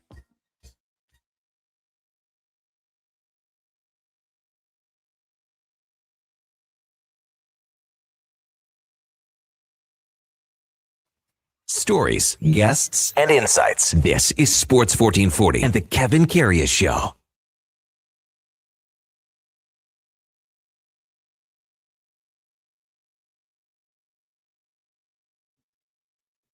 All right, welcome back to the big program. 8:21 in Edmonton. Time now for the headliner of the day, brought to you by Mr. Rooter Plumbing, the only team you want in your corner when things get messy. For all your plumbing needs, go to mrrooter.ca as we welcome in Frank Seravalli from Frankly Hockey and Victory Plus TV. Good morning, Frank. How you doing, Kevin? Good. How's the week been going for you? It's been great. It's been busy. I mean, I love all these different end of season scenarios, trying to mix and match where can everyone land. And now the fact that it comes down to these 2-3 teams mashing memory foam in the Pacific pillow fight, it's been fun to watch. I'm sure not for Oiler fans though. Did you come up with that yourself, the mashing memory foam, Frank? I did. Yeah. How long did it take you to come up with that one? I mean, I work a little slow over here, so took me a little while. Mashing memory foam in the pillow Pacific. Oh, attaboy, Frank. Hey, I was watching my buddy Todd McClellan last night after that debacle, and I was thinking, I know you were looking at him too, and I thought his head was going to pop off. And I was thinking after what Rick Bowness, what he said after that last game. 100%. You could almost see his brain. It was like, don't be Rick Bowness. Don't be Rick Bowness. Don't do it. Not here, not now. Just control yourself. Just get through it. Keep it on the rails. And he kind of gave you like just enough to let you know how unhappy he was without absolutely torching his team. And I'll tell you what, I know he's your buddy and I know you've known him a long time. He has been very impressively vocal and consistent all season long about what this Detroit team has been missing from literally their first game of the year, from game 1 after the game crushing them till game 82, saying that they don't play hard enough. I mean, it can't be on the coach all the time. It just can't. We had some text earlier about this, Frank, and, about Steve Yzerman and things like that. And, and Yzerman is so tight with the Illich family. I don't know if or what could happen there. I brought up Sean Horkoff's name even around the league because I think he's a bright young mind. But maybe just throw everything in a little like cover it with a blanket here in Detroit. What do you think? And even Todd, I mean, his situation, what do you think is going to happen moving forward here in Hockeytown? I think first off, to address the coach, Todd McClellan is unquestionably one of the best 5 or 7 coaches in the NHL. 2, I think Steve Yzerman will have this job as long as he wants it. And maybe at some point he raises his hand and says, I'm not doing a good enough job for the Detroit Red Wings and I'm going to step aside. But I think the biggest issue that I can see that the Detroit Red Wings have is that it's a country club. And I don't mean for the players. I mean for the execs. Too many people surround Steve Yzerman that played with him and were part of some of those glory years teams that won Stanley Cups. Yeah. His staff is littered with them. And I think some of their biggest failures have come from particularly how they've made decisions on the pro scouting side. If you go back and unpack every poor, god-awful defenseman acquisition that they've made, either going or coming, they can't get it right to save their lives. And the Detroit Red Wings are out of the playoffs after blowing a 15-point lead because of their inability to defend. And from Justin Hall to Jake Wallman to Shane Gostisbehere to I can name them all. I can go through the entire list. Every single Jeff Petrie, they've all been awful acquisitions. They can't get it right. And they need to make changes in their front office. Hey, whoever was responsible for our pro scouting department getting this repeatedly wrong needs to be shown the door. Start there. Start by eradicating the country club. Start by becoming a more collaborative manager, because Steve Yzerman is known as a lone wolf, and get yourself surrounded by incredibly smart people, because it's not lost on me or anyone else around the league that Steve Yzerman and the Red Wings have had very little success since he's arrived, but also because he doesn't work with Julien Brisebois anymore in Tampa. And maybe Julien Brisebois was part of the big reason that Tampa had a lot of the success that they did under Yzerman. So here's a question then, Frank, because if you look at their back end and just think of the three guys that they have there building forward in Mo Seider, Edvinsson, and Sandin Pellikka, those are three pretty good defensemen moving forward. So why has one of your department been so good in getting good amateur and scouting in that sense to find guys at the draft, and then your other department has been so weak? Well, because look at the people running it. It's not the same person doing both. We understand that, Frank, but yeah, so I'm saying make a change. Yeah. Stop the country club feel. Cut ties. Make a hard decision. Sorry, we were teammates. We're friends. We'll always be friends. But I need to improve the Detroit Red Wings, and I'm doing something different. So we're talking about, like, who are the names we're talking about here? Whoever's run pro scouting, whoever heads up that department. Like, I mean, is Kirk Maltby still there? The whole crew is still there. They all have input and say. I get what you're saying with the country club thing for sure. And I think that would drive Todd the most nuts out of everything. And as I said, I thought he was ready to explode last night. What did you make of Rick Bowness and his comments the night earlier? I thought that it was a summary of the mediocrity that has been accepted in Columbus for 25 seasons. Bill Simmons called the Columbus Blue Jackets the most irrelevant franchise in North American pro sports, and I couldn't argue with him. What do they stand for? What are they interested in doing? Does anyone have a hand on the wheel? And I'm not knocking Don Waddell, because I think he cares and he's competitive and he wants to win. Clearly, Rick Bowness does at age 71. But Don Waddell is following 12 consecutive seasons of utter mediocrity from Jarmo Kekalainen. 12. Can you imagine getting a run that long in the NHL as an exec? You never have to work again. 12 years. It's insane what they've put up with as a fan base. Some of the most, like, every team in the league has this claim of, like, hey, we're the best fans in the NHL. The Blue Jackets might actually be that, because they've had nothing to cheer for 25 straight years. Maybe, we're competitive this year. We're a first round playoff team, or we won in a huge upset that'll never be duplicated. I think they need to really think about blowing the whole thing up. And I don't mean the roster, but how they've thought about going about things to present a more competitive posture. When I've been saying that, I felt that Rick Bowness was, when he made those comments, he's playing with house money. He doesn't have to come back. He doesn't have to coach anymore. Maybe he wants to, maybe he doesn't, but it's up to him. It is up to him, because he has earned that with his career over the years. And I just don't know if he wants to come back. Do you think he will be back, Frank? I can see it from both sides. On one hand, I'm sure if he's not back, there's going to be an element of this team has been let off the hook. On the other hand, maybe there's some part of, and I'm just playing devil's advocate to show you a full view of the board and how my brain works and how I've thought about it. Maybe there's a notion to the athlete in 2026 has changed, that Rick Bowness has been on a bench for 5 decades now. Maybe it's just not what it used to be in the 80s and 90s, the blood and guts and how these guys comport themselves and what they're willing to do in order to win.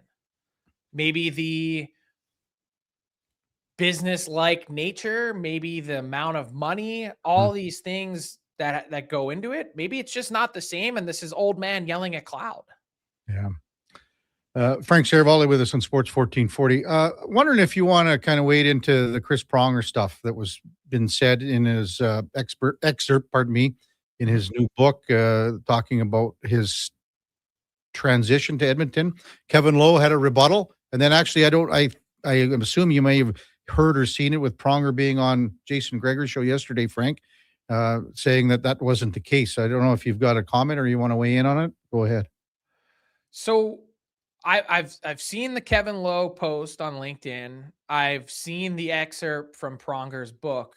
What did he say on Jason Greger's show yesterday? So, I mean, the thing that's the contentious part of the whole angle here is, so, he brought it up in the excerpt. And again, so you've seen that. I think most of our listeners have. So Kevin's rebuttal was saying that Lauren Pronger had reached out and sent him a note the following day saying they were excited to come to Edmonton. Greger asked him that question, and Pronger said that didn't happen. Lauren didn't do that. Not that I'm aware of, would be his words. Not that I'm aware of. So in my mind, Frank, he's throwing his wife under the bus, probably. I think he would say that. And then he's calling Kevin Lowe a liar. That's how I look at this. Yeah, and look, I'm not the arbiter of truth. My job is not to be the judge and jury, but I'll say a few things. One, Kevin Lowe has shown to be nothing other than an incredibly honorable man and doesn't have any real reason to stick his nose into it other than to respond and correct something that he feels like was a swipe at both the Edmonton Oilers organization and his own due diligence as an operator at the time, which I think is fair. If someone's going to make comment about what happened or a story in the public sphere, you deserve a right to respond. Two, I think when we get to excerpts and book sales and promotional tours, that things get trumped up and we try and make something big out of something because it's all in an effort to increase sales. Right. And I'm not saying that that's what Chris is doing. I'm just saying that that's typically how this game works. And three, I'll say the quiet part out loud, which is it appears to me like someone 2,000 miles away watching this play out, that Chris Pronger is trying to revise history to create a different narrative about the true story or whatever that is of what happened in Edmonton and how one player arrived and then departed under some interesting circumstances as a way to present his side of the story once and for all 2 decades after the fact. Well said, Frank. And I know I put you on the spot there. I mean, I'll look back 2 parts of this being quite front row and present in it 20 years ago. And I can tell you that back in the day when the Edmonton Investors Group had, Cal Nichols running the show, they had a budget. And I mean, everyone knows that, but they had a budget per player. And Kevin Lowe went to Cal Nichols and said, we have an opportunity here, but we got to go over the budget here. We've got to go. And Cal said, for a guy like Pronger, go do it.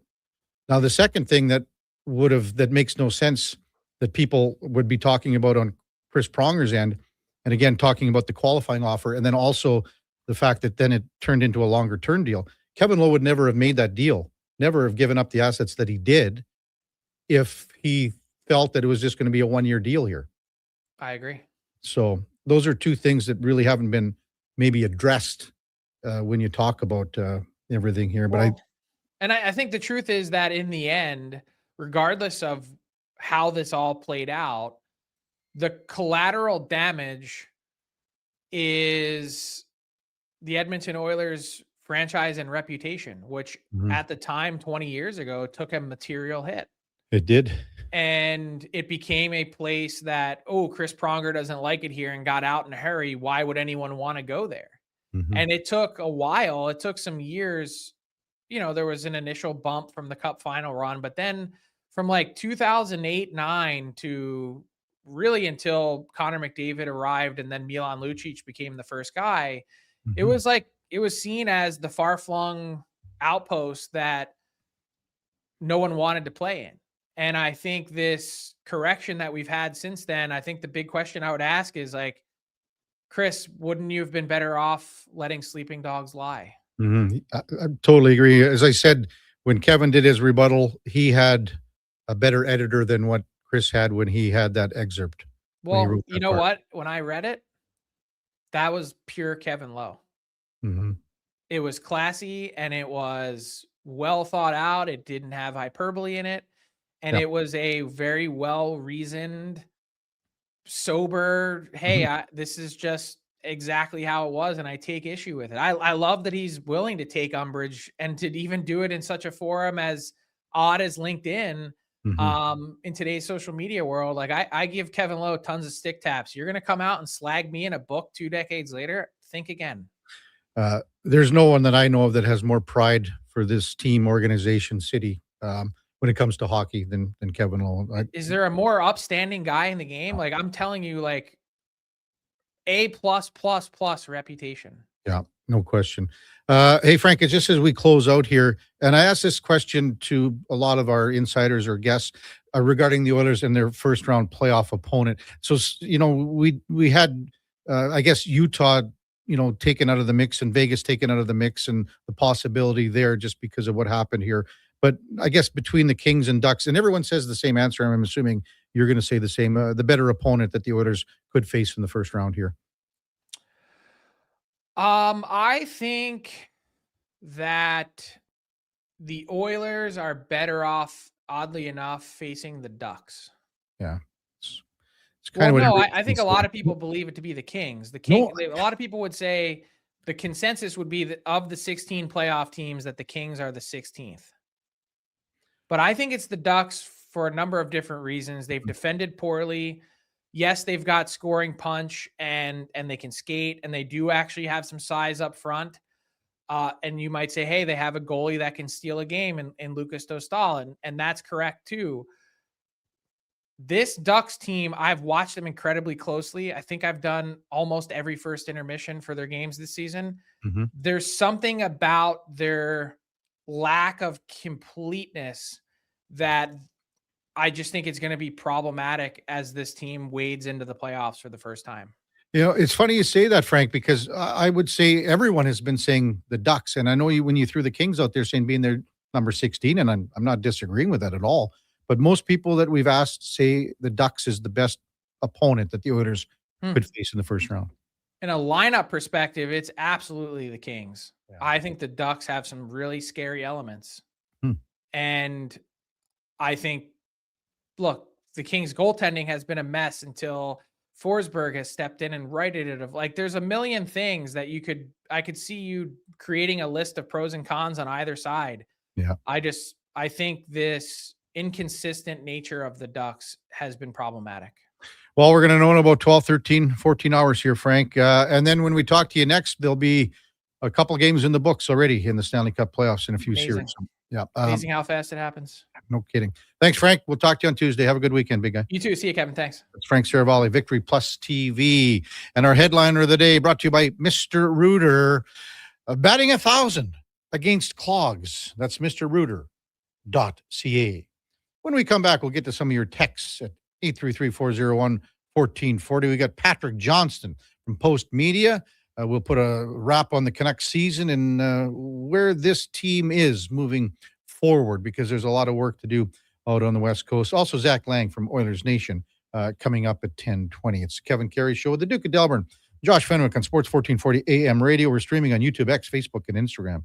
Do you have neck or back pain? Ever go for treatment hoping for a simple fix only to realize your stubborn spine is basically a science project with attitude? Hey, we get it. And honestly, we're a little sorry because great rehab does take proper experimenting. But at Leading Edge Physiotherapy, we don't just toss exercises into the beaker and hope it doesn't explode. We start with the right diagnosis, then mix hands-on care, precise manual therapy, and evidence-based technology. The formula your body actually needs. Science and skill with gratitude, not attitude. LeadingEdgePhysio.com. Divorce is never easy, but Fairway Divorce Solutions can help. Their clear step-by-step process addressed all our issues, and we moved through the process quickly. Fairway didn't take sides. They saved us money and heartache. My ex, the kids, and I feel like we'll all be okay.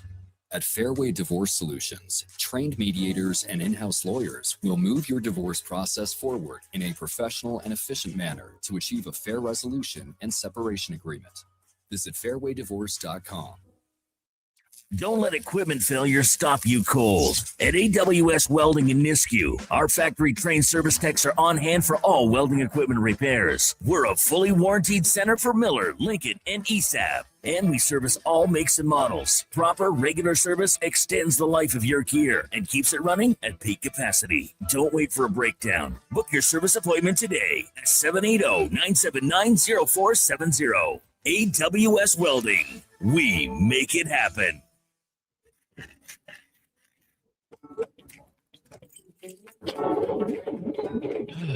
Oh, Canada. Jiffy Lube is here to keep you moving through mornings like these. Full synthetic oil changes, quality Pennzoil products, tire checks, battery tests, and everything else your car needs to get through our winters. Stop by Jiffy Lube for fast, easy, warranty-approved service. No appointment, no hassle. Just dependable service right when you need it. Jiffy Lube, keeping you moving through this. The longest running basketball show in Canada airs every Saturday morning at 10 on Sports 1440. Hoop City with Paul Sir introduces a new generation of basketball talk, and it's right here on Edmonton's home for sports, Sports 1440. Missioner Allen Auctioneering's Calgary, Edmonton, Winnipeg Public Unreserved Equipment Auction is next Friday at 9 a.m. featuring backhoes, excavators, forklifts, man lifts, wheel loaders, packers, road reclaimers, skid steers, telehandlers, turf mowers, plus commercial trailers and more. Info at maauctions.com. Ready to upgrade your ride this spring? Come on down to the Golf Cart People. They're a family-owned and operated business that's been serving the community since '97. Whether you're looking for a brand new or quality pre-owned cart, a rental for a special event, they do that too. The Golf Cart People have a huge selection of parts and accessories, and their expert service team is here to keep you rolling. The Golf Cart People, your one-stop shop for everything golf cart. Visit golfcartpeople.com. Missioner Allen Auctioneering's next Calgary, Edmonton, Winnipeg Public Unreserved Industrial Auction is next Friday at 9 a.m. featuring Japa Equipment Rentals realignment with 5 2022 to 2020 XCMG 250U, 300U, 360U, and 490U excavators. Search Japa at maauctions.com.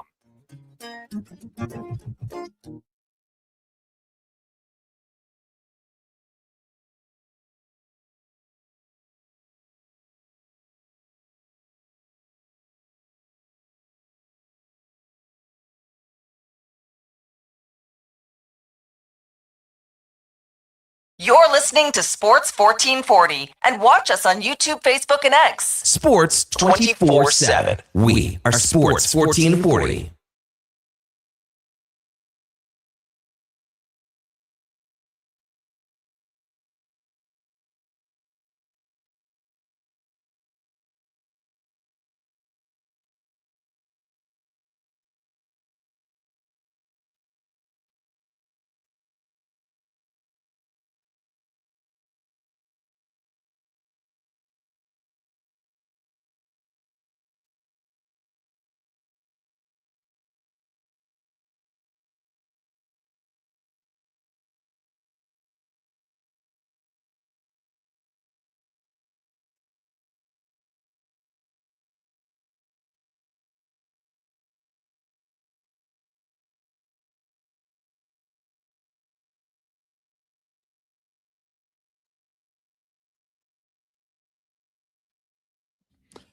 All right, welcome back to the big program.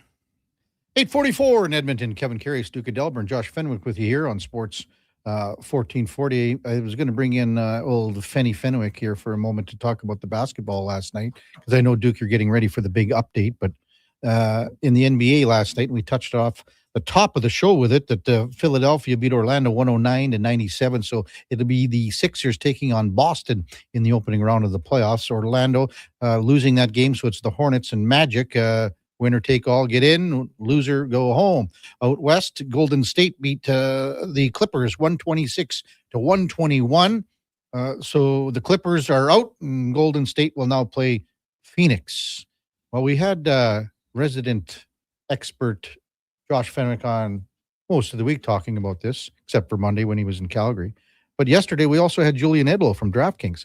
He was quite adamant, Fenny, that he felt that Orlando was going to beat Philly, and he felt that the Clippers were going to beat Golden State. So what did you think about the two results? And I'm not sure how much you watched of either game, but maybe your thoughts on the two playing games last night.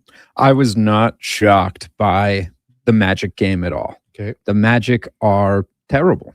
Actually, that's not fair to the Magic, but Paolo Banchero, who in theory should be their best player, is not their best player. He had a horrible night last night shooting the ball. Basically, what he has is what we like to call Ben Simmons disease. He was scared to shoot the ball from the outside because he wasn't seeing any go in. I believe he went 7 from 22 from the field. Like it was a bad game all around from him. Wasted a lot of time on the shot clock. Declan and I talked about it a lot yesterday. Of we did not believe in the Magic. How does one contract that disease? I think it's just whether or not you got it in you or not. Is it airborne, or is it just Yeah, I think it's yeah. Well, probably from the lack of contact, honestly, Duke. But it's bad, and so hopefully next year, like they had a lot of expectations this year coming into the season, especially based on the year they had last year. So I'm incredibly disappointed with what I saw from the Magic. That being said, on the opposite side of the play-ins, I was blown away. I was so hot and horny for the Clippers to win this. I didn't think Golden State had the horses anymore. I thought they were just too old. I even put money down on it. I was like, oh yeah, they're going to lose this. Kawhi, big game. Don't bet against Steph Curry. Shouldn't have done that. Should have known better. Sick 3 at the end of the game to take it down. But really, the real MVP was Draymond. I mean, he put Kawhi in an absolute like vacuum sealed tank for 3 minutes to end the game. Like he could not get anything, forced so many turnovers from Kawhi. It was an unreal performance from Draymond Green on the defensive end to close out that game. Well, and then again, I think the one thing I asked Julian yesterday was just the fact about the old guard in Golden State. Have they got time? I think the line I used was from the movie For Love of the Game. Can those old guys push the sun back up into the sky for one more day? And they did. Yeah, I think Steve Kerr, my apologies. His post-game comments were for one day, we were us again, like this was our championship team, whatever. It had that same feel, which he was very adamant about the fact that, like, yes, he's aware of how stupid that sounds because it's a playing game, but they're old. Everything's sort of coming to an end with this current iteration of the roster. And they don't have many prospects in the pool here to keep their winning ways afloat. So it's really like an end of an era sort of deal. And I think I'm going to pick against them again because I'm an idiot. But I like a lot of what the Suns have done this year. You think that you're going to take Golden State over Phoenix? No, I'm going to take Phoenix over Golden State. You know what they say? Fool me once. Well. So shame on me. That's what we're looking for on Friday afternoon or Friday evening. But yeah, I was incredibly happy for Steph Curry. But I will bet against him again. Text 833-401-1440. Husk says, unbelievable games last night. Jeff Curry, Cook, and Green turning back the clock. Magic are so streaky from Husks. Wanted to get to an email or a text from Trent because he wanted this to Frank, and I don't know if Frank has an answer for it, and I don't know if anyone does yet, but insight about the Rogers television deal with the NHL, how they basically pawn off games on this next, it's $11 billion, the deal. So in this next cycle, on the French and English side, and I said, geez, I'm told I'm not 100% sure, but the landscape, I said, is changing with the streaming services. Of course, we've seen Prime and Amazon come in on Monday night. So there's a lot of things to unpack here, Trent, and there's a lot of things that will happen with Rogers with being, such a massive part of this deal and long-term and the massive amount of money that they've given the NHL. So I'm sure you're going to see. The one thing I will tell you, Trent, that I think we will see, I think when you look at, and a lot of people say this, and the numbers show it too, Bell and TSN still do a better job with what they have as far as their panels and their talent goes. I think people would agree on that. And that comes into play every year at trade deadline, where TSN still despite not having the rights for years and years and years, TSN still hammers Sportsnet in trade deadline ratings. I think you might say the same thing on free agent frenzy day, but although that's sort of changed a little bit too as well. Now, the thing with the TSN personnel and what happened the last time that this deal was done by Sportsnet, the first thing that TSN did and Bell did, they locked up all their guys. They said, you know what, you're not gonna pillage our guys like Bob McKenzie, like James Duthie. Go down the list. And that was years ago. So if I'm correct, I believe a lot of these Sportsnet people contracts are coming up. I don't know what the situation is with a lot of the TSN guys, but I think the route that Sportsnet has to go as far as putting together their personnel, their broadcast teams, their people, I think they need to take that up another level. This is just an opinion of mine, and maybe some people disagree, but this is for just a guy that was, watching TV and being in TV and knowing what it takes to be doing the job on a desk like that for, a nightly, even in the playoffs and things like that. It's grueling for these guys. But I wouldn't be surprised down the road. And I'm kind of getting away from your point, Trent, about where Rogers pawns these games off. And it's not like the Olympics where, they would CBC bids on it and then basically give some of the games to Bell, some to Sportsnet, and put them on all the channels. It's different in that sense. I believe that, you're always going to have your Wednesday night hockey doubleheader and things like that. There are still regional TSN broadcasts where they have the Montreal Canadiens, obviously. I think it was 25, 30 games with the Leafs, Winnipeg still.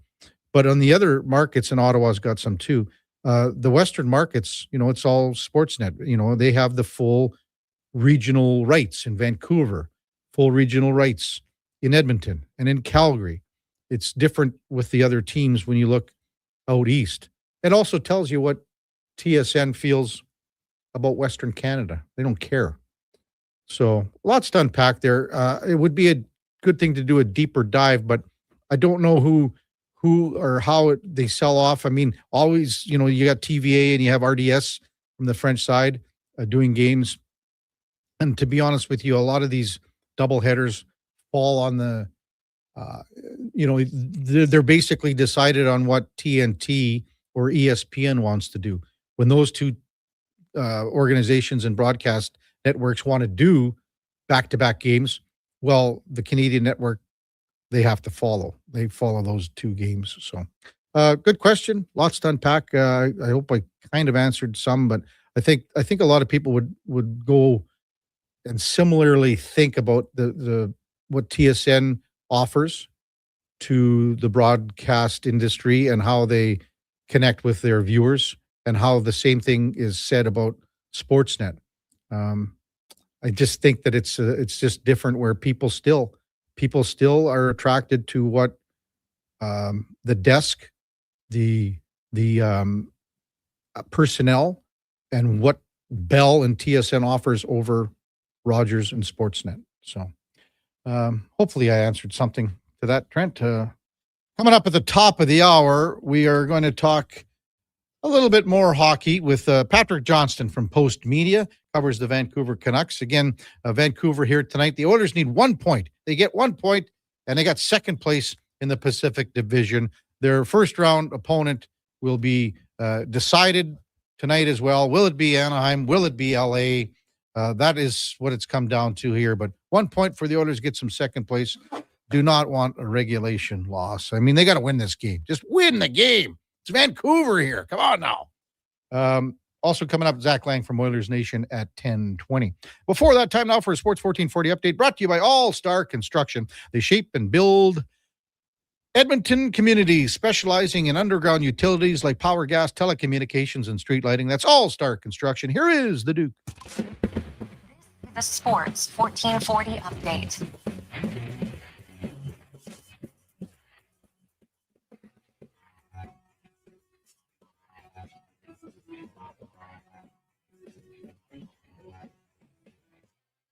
second to last night of NHL regular season action saw the Sabres fall to the Stars 4-3 in a shootout. Rangers doubled up Tampa Bay 4-2. Red Wings lay an egg against the Panthers. Florida takes it 8-1. Sens top the Leafs 3-1. Sharks fall to the Blackhawks 5-2.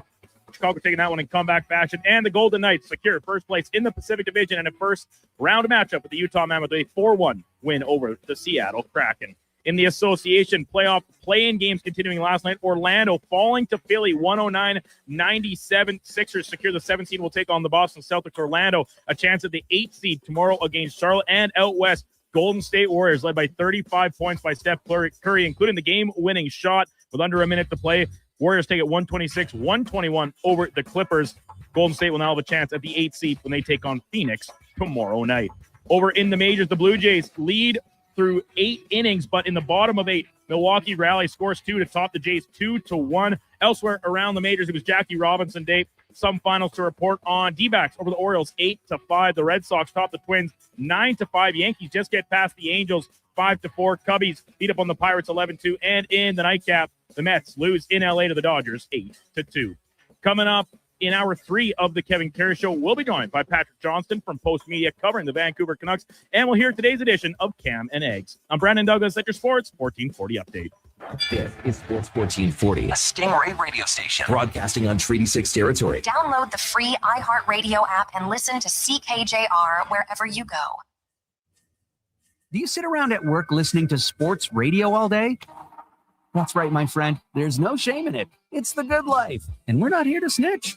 Say, if your company advertised on Sports 1440, you could be the one listening for your company's ad every day. Now you've got an excuse to listen to Sports 1440 all day. It's part of the job. Sounds like someone's getting a promotion. Email Gregor at sports1440.ca and let's get to work for you. Need a new ride for road trips, errands, or just life on the go? Go Auto offers a massive selection with over 15,000 new and used vehicles to choose from. With over 70 locations across Western Canada, finding your next ride has never been easier. Whether it's a roomy SUV for the family, a sleek car for the open road, or a rugged truck for your weekend adventures, you'll find it here at a price you'll love. Explore thousands of vehicles today at goauto.ca. Mr. Rooter sees a UFO. Mr. Rooter says 1 plunge, 2. What's this? A UFO? An unidentified floating object. It's beginning to glow and levitate. Thank you, Mr. Rooter. You have freed us from the gravity of the white hole. Humanity will be spared. Wow! People aren't going to believe this when I put it in our new commercial. If you want to believe in a plumber, call Mr. Rooter. At Fountain Tire, the savings come in threes. Up to 25% off select tires, a mail-in rebate of up to $100 off a set of 4 select tires, and $50 off a $150 service. We're basically the BLT of savings. Until April 25th. Restrictions apply. Book today. You wanted local sports on weekends. Saturday mornings at 9, check out the Saturday Sports Setup, where we'll tee up what's happening on the weekend sports scene. Tune in Saturday morning at 9 on Sports 1440. This year, instead of a short winter getaway from the cold, what if you took a permanent winter getaway from your hair loss? Hi, I'm Dr. Vance Elliott, inviting you to come plan your winter transformation. I've helped thousands of Edmonton men and women get their hair and their confidence back. Many of them preferred the winter. Cooler temperatures are great for recovery, and winter hats can keep everything discreet. Trips are nice, but this winter, choose to invest in your vessel. Book a free consultation today at drvanceelliott.com. Why should you drive a Subaru? How about durability, style, and an excellent customer experience from the moment you step into the showroom? And how about accolades, including awards for numerous 2026 Subaru models from both AutoTrader and JD Power? But don't just take my word for it. Take a test drive and you'll see why the Subaru name is recognized and renowned for quality. To learn more, visit Subaru.ca. Welcome to Uncommon. Welcome to Subaru.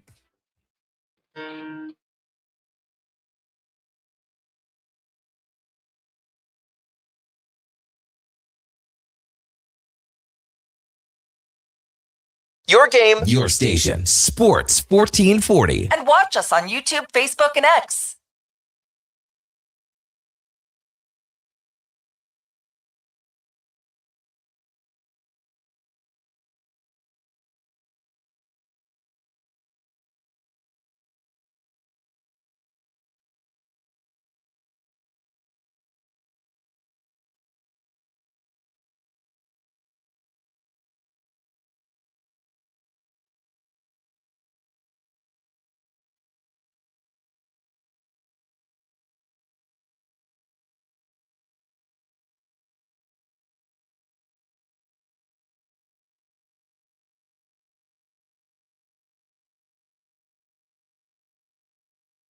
All right, welcome back to the big program. 9:01 in Edmonton. Kevin Karius, Duke of Delburne, Josh Fenwick with you here on Sports 1440 AM radio. We're streaming on YouTube, X, Facebook, Instagram, and Twitch. Just waiting the arrival of one Patrick Johnston from Post Media. Covers the Canucks. I know Spec was saying that Ian McIntyre made his way into our fair city. I'm not sure. I believe Patrick Johnston stays on home turf, as Post Media scribes do. Toronto Blue Jays in action.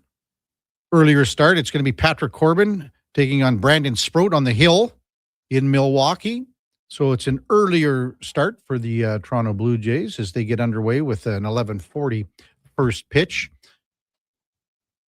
Maybe take Patrick's in now. Perfect. Time now for the game of the day, brought to you by St. Albert Dodge. You can land a 2026 Jeep Compass 4x4 for $36,900. Can't beat that, can you? It features the 8.4-inch touchscreen, the active lane management, Apple CarPlay, remote keyless illuminated entry, rear backup camera, alarm, and even a whole lot more. We got about 28 in stock still left at stalbertdodge.com as we welcome in Patrick Johnston from Post Media. Good morning, Patrick. You're with Kevin Karius. Thanks for jumping on Sports 1440. Really appreciate it. Always excited to be here, Kev. It's been a while. I'll tell you what, last night, all the scribes had a little shaker, little hoedown for Danny Barnes, who is pulling the pin. Yeah. And even your colleague from out there, I guess I left, but Ian McIntyre showed up about no way. Oh, that's 9 wonderful. or 10 o'clock, somewhere in there. So Nice. Oh, tremendous. Yeah. Oh, that's great. Yeah, Danny, what a great career. Yeah. I mean, we were bugging him though. We haven't seen a byline for about 3 years. We all thought you were retired a long time ago here, Barney. So Hey, he was right in there in the Olympics. I was working. I mean, he unfortunately wasn't in Milan, but yeah, I know what he calls that. I've known him for a long time. He calls it work, and I call it enjoying himself. How's that sound? Yes, sure. Oh man, hey, talk about enjoying themselves. That hasn't been the case with the Canucks this year. Right. I mean, it just must feel like finally, this comes to an end tonight for Canucks fans. Yeah, I mean, it's you don't want to demean the players, right? But in the end, we saw them after the game there Tuesday. They won, and you kind of well, I guess we got to the end. And I think for them, for the players as much as anything, they've got this little 3-game winning streak. Mm-hmm. They kind of rediscovered themselves as a group, I guess is the best way to put it. Like they know who they are. And a lot of that was about just getting down to all the stuff that teams that are rebuilding talk about, right? Getting down to your details, getting good habits, maintaining your standards, all that. And, so that was nice to see, like, because, there was a patch there for the longest time where it was just like, what else are you going to say? Nothing was going right. Even when they were trying to get things right, nothing was working for them. So yeah, I mean, it's been a long, I said this the other night, probably the weirdest season I've ever covered. Because obviously came in still with some ambition, hoping to set last season aside.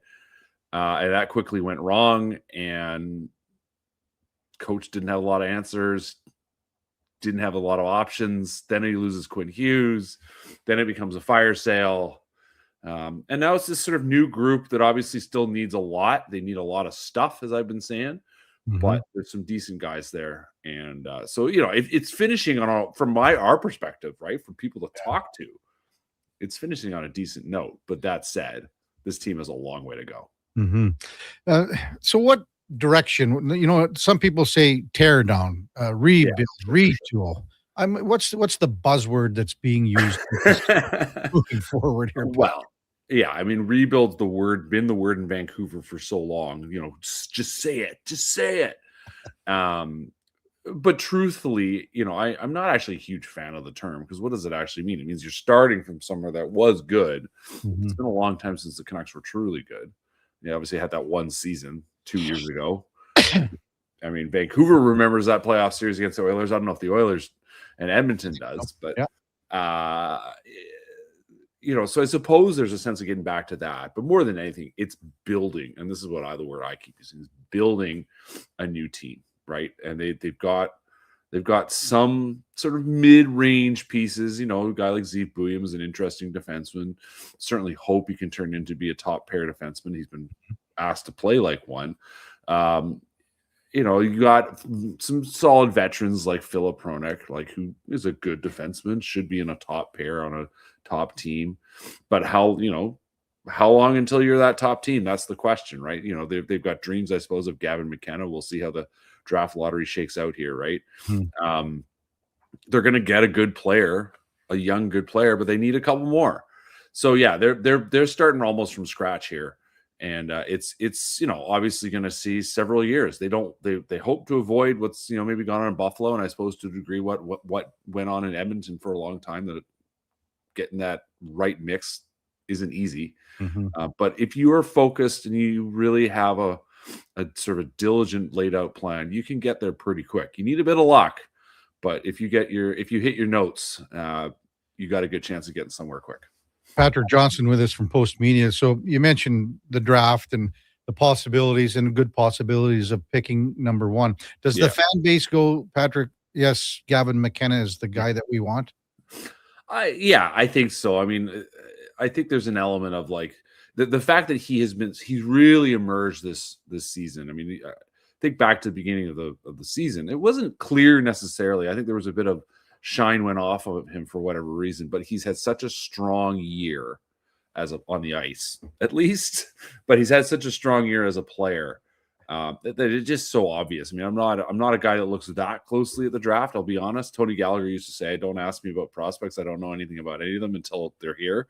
And I've kind of tried to follow that. There's enough guys out there that have time. I just don't have time. So it is a bit of a shot in the dark sometimes when you're talking about these. But Gavin McKenna, I think everyone just they can see that he's the number one guy. He's been rated as the number one guy, and I think Canucks fans dream of getting the number one guy. Yeah, I was just thinking with the possibility they've had such great Swedish players, and Sure, one of them too. So I thought maybe that would come into play there. Yeah, I think fans will be happy with whatever comes. And certainly Stenberg has a big profile. Like, people are very aware of him. But McKenna clearly, I think, has emerged as the standout number one, and I think that's what people are after. I wanted to touch on Evander Kane for a moment, and very polarizing guy. And here's how I summed up the tail end of his career. Like, he was a guy that loved the idea. Yeah, playing in the NHL, not the love of being in NHL. He loved the idea. Right. How was the last days here, and how was his time in Vancouver here, Patrick? Well, as someone I was talking to who knows him pretty well says, Evander wants to be famous, right? And playing in the NHL will make you famous. He's played 1,001 games. It's kind of wild. You got to give the guy credit. He kept going, came back from this huge injury, obviously, had a reasonably productive year. It's honestly, I think we look back and it's just going to be like, well, it came and went. Hometown, he hometown guy, but there was just no buzz. Obviously the team being bad didn't help. He just never really found a role. He got played a lot. Adam Foote put him on the ice a lot, more than I think most people thought he would, and perhaps even deserve to. He showed up every night. He'd give you 4 or 5 shots. Most of them were from the outside. He didn't. I think we were maybe expecting more of a physical game, and he just never really brought a physical game. So it was a weird experience. We haven't really. I mean, he went out with an injury after he got his ceremony, and they'd said he'd been sort of managing something, and I suppose maybe that explains why he wasn't as physical as we expected. But kind of just sort of petered out and hasn't been around. So I guess we're gonna have player stuff tomorrow. I imagine we'll see him there, and I'll be curious to hear what he says. Sort of in the end, like. He came in, obviously his usual brash self. And the introductory press conference when they trade for him last summer, I asked him, I said, listen, there were a lot of sort of stories that went around about you before you went to Edmonton. And then we just never heard any more in Edmonton. Can you tell me about how that's, and he pushed back. He did not like the kind of framing of it. He goes, well, a lot of that's nonsense. But lately I've heard, there hasn't been, he's just been a player that was there. And it's like I said, we're going to go sort of back and, well, I mean, we're going to look back and go, well, he was here. Yeah. Matt Sundin was here people probably forget, but Matt Sundin had a half season here and was actually hugely impactful in that half season. Mm-hmm. Helped Brian Kessler kind of find his way and played on a great line with Kessler and Dimitra. And then he was gone. And it's sort of, he kind of turned himself into a while because maybe the framing of the team was actually good. Matt Sundin was a bit of a cult figure, and you used to see Sundin jerseys on the concourse. I don't think I've seen a Kane jersey. I mean, if I've seen it, I've seen a handful. Yeah. It's just not the sort of lasting memory is just not going to be anything comparable. Mm-hmm. Patrick Johnston from Post Media, our guest on the Kevin Karius Show here on Sports 1440. Jake DeBrusk is a local guy. Had a lot of power play goals this year, still leading the Canucks in goal scoring. There was so much talk about him, landing elsewhere. Is he a part of the solution here moving forward? It's a good question. Like he's really been, it's been a weird year for him. And, I talked to him a lot, and obviously, very personable. He's like his old man, loves to chat, a lot of, good, I'd say good character, good spirit. And he's, the course of the season was not easy for him, but in the end, he's got 23 goals. He scored 51 goals in 2 seasons. Like, he's done what he was brought in to do. And yet the team has not been what he thought the team would be, which was a playoff team. Mm-hmm. So, he talked a little bit about this going into the deadline. He sort of talked, or coming out of the deadline, I guess. And he sort of talked about, this is not something I'm used to. This is not something I really instinctively understand. So it's going to be interesting to see where that shakes out. Like, what does he want? But the fact he's kept performing, I assume makes sense for other teams, and he's got a good contract. You need a guy that's, like, as you said, going to contribute on your power play. Like, he is going to do that. He and I started the year talking about stick length. He was trying out some different sticks, and to be perfectly honest, I wish I'd asked him again. I followed up because he's had this great run to finish the year.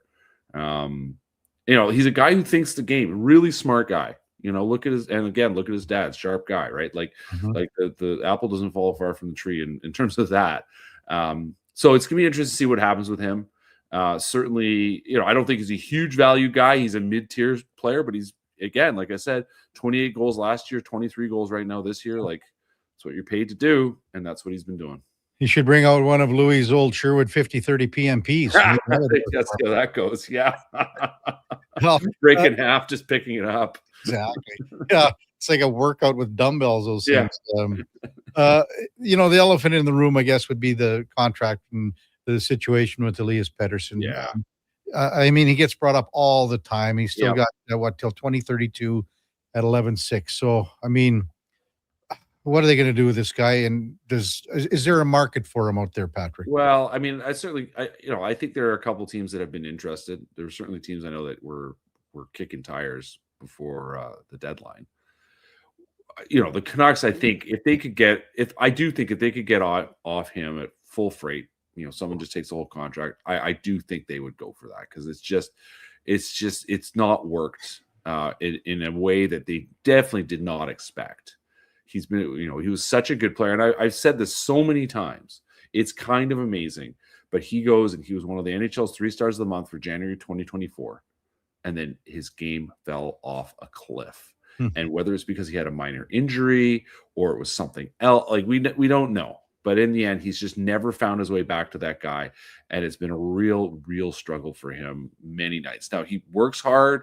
There's blocking shots, winning faceoffs. He won 16 of 22 faceoffs the other night. Like, there's a lot happening that's good. The problem is he has not been shooting. And he just, there was a 2-on-1 a couple weeks ago where he came roaring down the right wing. And I found myself thinking about the first goal he ever scored here in October of 2018. It was against the Flames, and just absolutely hammered it past Mike Smith. And it was a great goal. It was a brilliant, wonderful, you thought it was going to be this transcendent moment. here was the great new star. And for a long time it was. And, he hit some big moments and 102 points and was a key player on that playoff team, even if he was struggling offensively. And now he's just not that guy. And it's been very strange to watch. And I think it's been a struggle, obviously, for him because he wants to be a big player. Yeah. So it's kind of one of those ones where you sit back and go, if they could find a way to get him if he could find a way to get a fresh start somewhere where there's just a little less attention, he could just sort of go off and be himself. It is notable. Like Adam Foote was asked the other night about sort of how his teams managed to come together, and it was a little bit of an exit interview. We'll see what happens with him in the coming days, but he talked with pride about, especially the way his veteran leaders had come together. And he cited a few guys, but Pettersson was not one of the guys that was mentioned. And that didn't. Those of us who cover the team, that was not a big surprise. This is the guy that he's just not that guy. He wears the letter on his sweater, but that's as much as anything because he's in theory the number one. I mean, he is the number one center right now. Yeah. So yeah, we'll see what happens. But I would not be surprised if he ends up somewhere else. But I would also not be surprised if he comes back because at the end of the day, when you are rebuilding or building or whatever it is they're doing, you need NHL guys in the short term, and he's definitely an NHL player. Yeah. You mentioned Z Boom, Patrick, earlier, and how hard will they be working on, a long-term contract extension with him after July 1 here? And what would that look like term and dollar-wise, you think? Well, yeah, I mean, it's every reason to think they will. I think they need to see a little bit more, but, they're going to go for value for sure. They're going to try to keep things tight. I mean, the cap going up matters, but at the end of the day, he's especially with a young defenseman, he's still only 20. It's crazy. So, but yeah, they have an opportunity to lock someone in here at a pretty decent wage, especially with the cap going up. And so I will not be surprised if that's a huge focus for their summer, because he's going to be an important guy for them. And, he's shown enough with the puck that he needs to be the guy, and they want him to be the guy, but they've also got to figure out, he needs some help defensively. Like there's a lot of work that needs to be done throughout this roster. And I think most of us had looked at who the head coach is. One more, just totally off topic. I was listening in and hearing some stuff out in Vancouver about the dream of a Major League Baseball expansion team out there, Patrick. Yeah. What is this?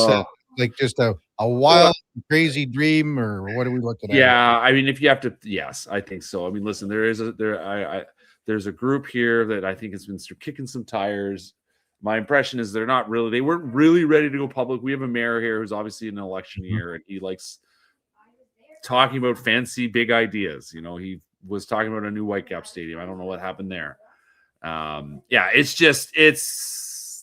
would not hold your breath. There are a number of cities already that are ahead of this, that are on the list that Major League Baseball has been interested in. They'd love to come here, but I don't expect there to be any real wheels to this going forward. Well, dare to dream, right? Dare to dream. Patrick, as always, thanks for your input. Thanks for your comments on the Canucks. I'm sure we'll talk soon, and enjoy the playoff run without the Vancouver Canucks. Yeah. Well, you enjoy that upfront playoff run that you always get there, Kev. Thanks a lot. Thanks for having me. It's always a pleasure. Take care, Patrick. Appreciate it, man. Take care. Bye-bye. Patrick Johnston from Post Media. And our game of the day brought to you by St. Albert Dodge. And again, the 2026 Jeep Compass 4x4s are going for under $37,000. Check it out. Less than 30 in stock at stalbertdodge.com. Text rolling in 833-401-1440. We'll get to them after the break, as well as a Cam and Eggs edition. Chris Johnston reporting that, how about this? Alexander Barkov, Anton Lundell, both committed to playing for Finland at the IIHF World Hockey Championship next month. So, especially Barkov, because he's been hurt all year. So good for him. I mean, going to play for your country. I wonder if Matthew Tkachuk will play for the United States, the greatest country in the world, after, the tour of all the talk shows and everything after the Olympics. It would be great if he played for the United States at the World Hockey Championship, wouldn't it? Oh, can't do her. Not big enough stage, not a big enough stage. Also noted, John Tavares is intending to play for Team Canada at the IIHF World Hockey Championship. So good for Tavares. saying he wants to play for Team Canada. We mentioned that earlier in the week about the possibilities of a Celebrini, a Bedard, Matt Schaefer.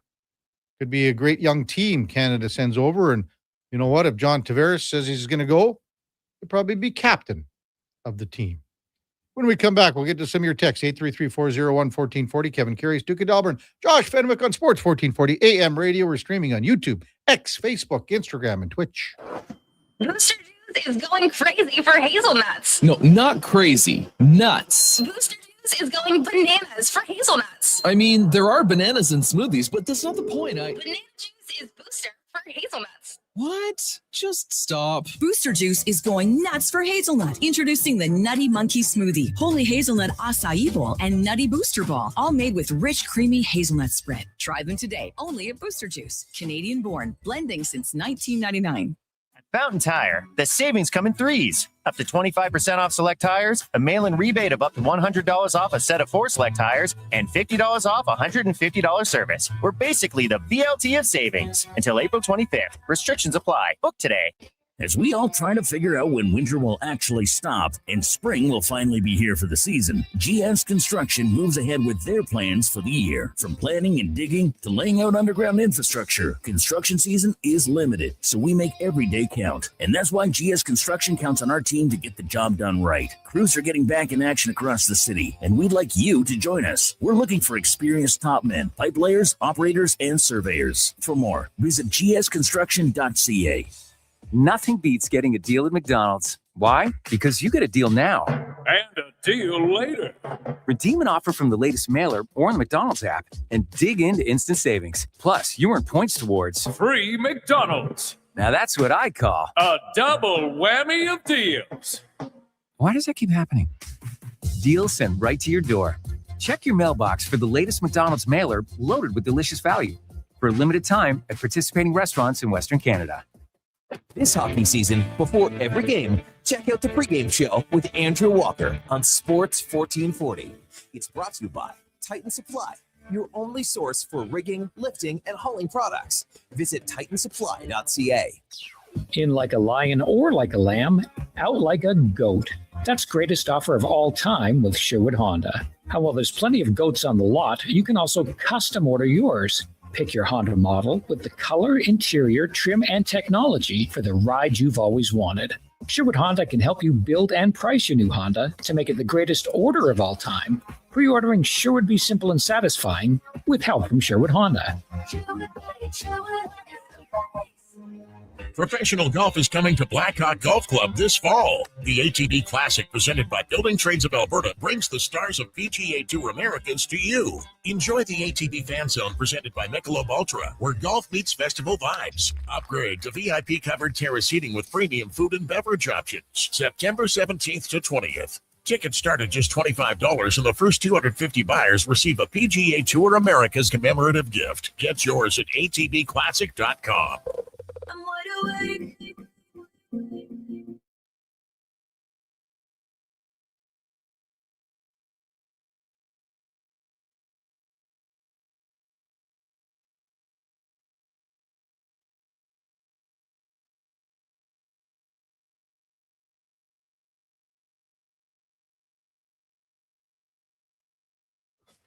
Kevin Karius Show, breaking down Edmonton's favorite teams, even though his favorite Junior A hockey team is the Yorkton Terriers. Thanks for checking in with Sports 1440.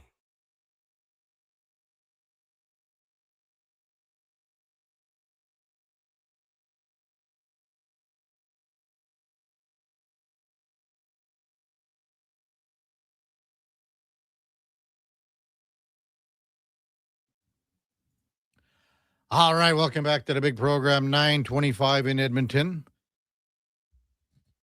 Elliot Friedman reporting that Rick Bowness and Don Waddell are meeting the media here at noon Edmonton time, and they're expecting an extension announcement for Bowness. He will return as head coach of the Columbus Blue Jackets. Now, Duke, did you have a chance yesterday? And sometimes I'm not sure if it's all true or if it's fake or whatever. There were some players from Columbus that didn't appreciate Bowness's comments, that and talked about that. Was that an Aaron Portzline thing? I didn't see that. The only one I saw was Werenski's comments. Okay, which one? What did he say then? He essentially backed up Bonus, saying that there needs to be some changes here. Tired of losing. He kind of said he wanted Bonus back. So that was the only one I saw. I granted was not on my phone a ton yesterday afternoon. I was over skating, and then once I got home, I was just on the couch watching the Blue Jays. So I didn't see anything about some of the guys taking unkindly to his little blow up. So I just punched up Aaron Portzline from yesterday. And I'm just going to read. So far, the theme among Columbus players, Zach Werenski, Ivan Provorov, and Sean Monahan, with more to come, is that they disagree with Coach Rick Bowness and his impassioned, they don't care observation. In fairness, Bowness did soften that stance later in his comments. Players are drawing a distinction between Bowness not hating to lose and what they feel is more learning how to win. Captain Boone Jenner is taking questions about the issue that they don't care narrative. So that's just from Rick Bowness and the players yesterday, I believe. So, and I mean, if you look down this list of the Jackets roster, players that are UFAs this summer include Captain Boone Jenner. Now, he's a lifer, still only 32 years old. He's had a fair share of injury trouble, but he plays the game a pretty rough and tumble fashion. And you mentioned this earlier this week when we were talking about this with Schlemmer and others. Like, Jenner has a reputation of being like a guy that teammates really seem eager to follow into battle, and by all accounts, a good leader, a good captain, even if the results haven't necessarily been there. Charlie Coyle, who wears an A with the team, he's an expiring contract. We know Monahan's there for several more seasons. Do you see some substantial Erica Branson on the back end? That contract is coming to a close, which I think most people never viewed as a good one anyway, but he also wears a letter on this team. Like, do you see some of these guys being just straight up not retained as a result of some of this quote unquote change of culture? I see good Branson. I would think that would be one. I think that's an easy one because he's 34 years old now. The money, like, they've got some pretty good guys to replace him on the Boone Jenner to me is the most interesting. Me too. Player that you said there, and there was talk. I mean, there was talk about the Oilers trying to get him. This was before Columbus went on the run. Yeah, there was talk about, man, this could be a good fit because he could be your 3C. He's basically, I mean, his money and what Jason Dickinson was similar, correct? So, and again, both UFAs. I agree. Then you got Mason Marchment too, and Charlie Coyle, both UFAs. So, is Sean Monahan the next captain of the team? Could very well be. Could be. Could very well be. But again, with everything, and some people agree, and I mean, with everything that Rick Bowness said, I just hope that he said it to the team, weeks ago, because I mean, it obviously nothing lit a fire under this team down the stretch. And maybe, as Bowness said, when things got tougher and harder, we didn't respond. The bigger question, I mean, they got to figure out what they're going to do with Jet Greaves here. Yeah. I mean, Jet Greaves is the guy where you're looking at Dustin Wolf money, are you not?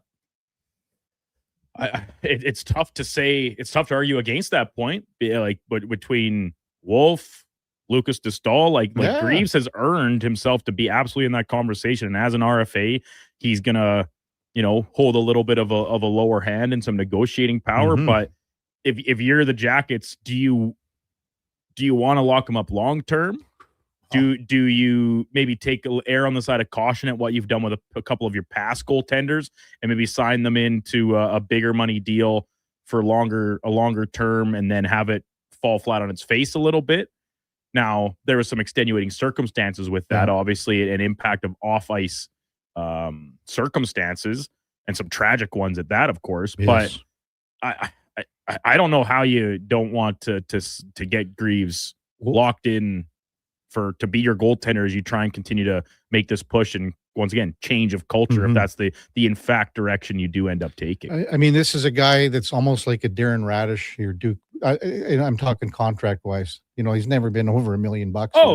And Greaves is only 25. Radish, I believe, is 2 years older. Radish is kind of this out of nowhere type story this season where he scores 20 plus goals and he's stepped in. He at times was the number one D-man for the best team in the Eastern Conference for much of the year. But it's perfect timing. Like, why not have your best season and it's time to cash in? Well, and we're like Radish is going to get paid, but the similarity I'm drawing that Greaves has never been a guy that, he never signed a big deal here. He's going to be a 26-year-old goaltender. If someone's offering him a 8-year deal at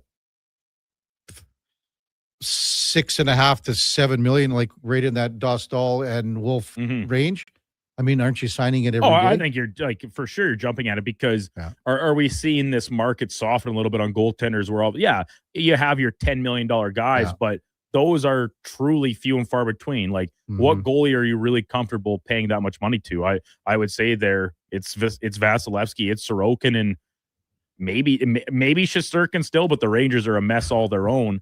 I think it's a pretty finite list of guys that you're really willing to see over $7 million a year dedicated towards, especially when you say we still need to pay a competent backup and we can't have $12 million plus tied up in goalies, even with the cap going up. Like all that is taken with that understanding.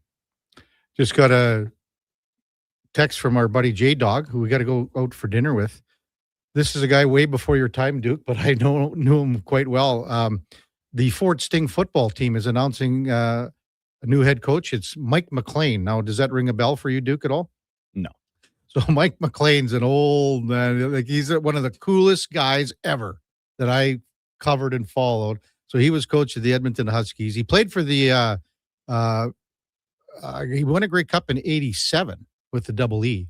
So, this guy played for the Eskimos. He was from there. He where did he go? I guess he started coaching basically right after that with the Edmonton Huskies, and they won national championships back to back. And then he went to out east, and he was out in St. Mary's, and was coach of the St. Mary's Huskies. Now he's been an Ontario coach in high school ball, so he's back in town. And this guy he was like, this is 25 years ago, Duke.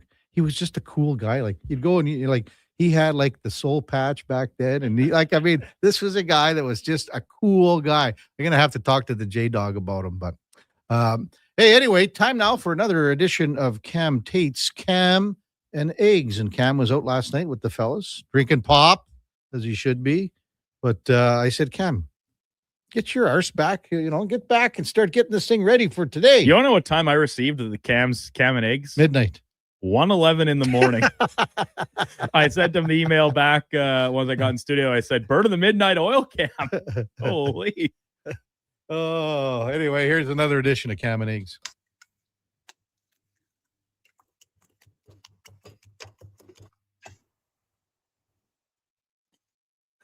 Cam and Eggs, order number 13.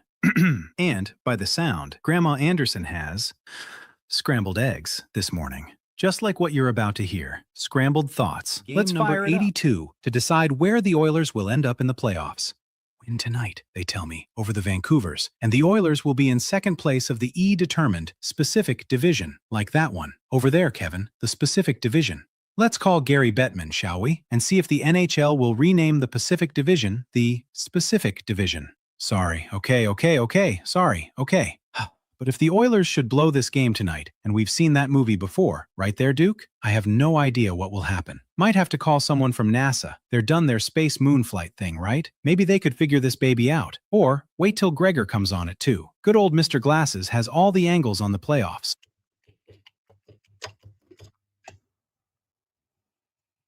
And I know they are out there. Oilers fans calling for Coach Chris Knobloch to be fired. Go figure. Who's available to replace him? Forrest Gump? Let me slide this by for your morning coffee. Regular season points percentage, .623. Total record, 134 wins, 77 losses, 21 ties. Points earned, 289 points out of 464 possible. Rank, this ranks him first all-time for the Edmonton Oilers franchise, ahead of Glenn Sather, .616.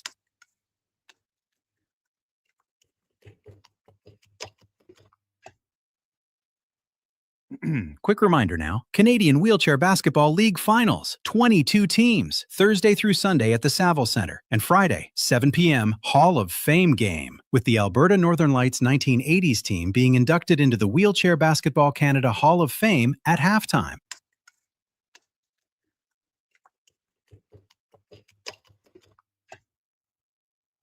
Thanks for the eggs, Grandma Anderson. Would you like to, I don't know, catch a wheelchair basketball game? Cam and Eggs. Karius, Douglas, Fenwick. This is Cam Tate. Sports 1440. 1 o'clock in the morning, eh? He's also trying to help me out with a couple little tidbits for a gig I got to do tomorrow night, Toast of the Town. If he sent that to you at 1, Duke, I'm not expecting anything till late tonight for that. Text 833-401-1440. JP says, Kevin, he ain't getting Wolf money. We're talking about Jet Greaves. I said to him, the numbers show otherwise. I'm sorry, JP.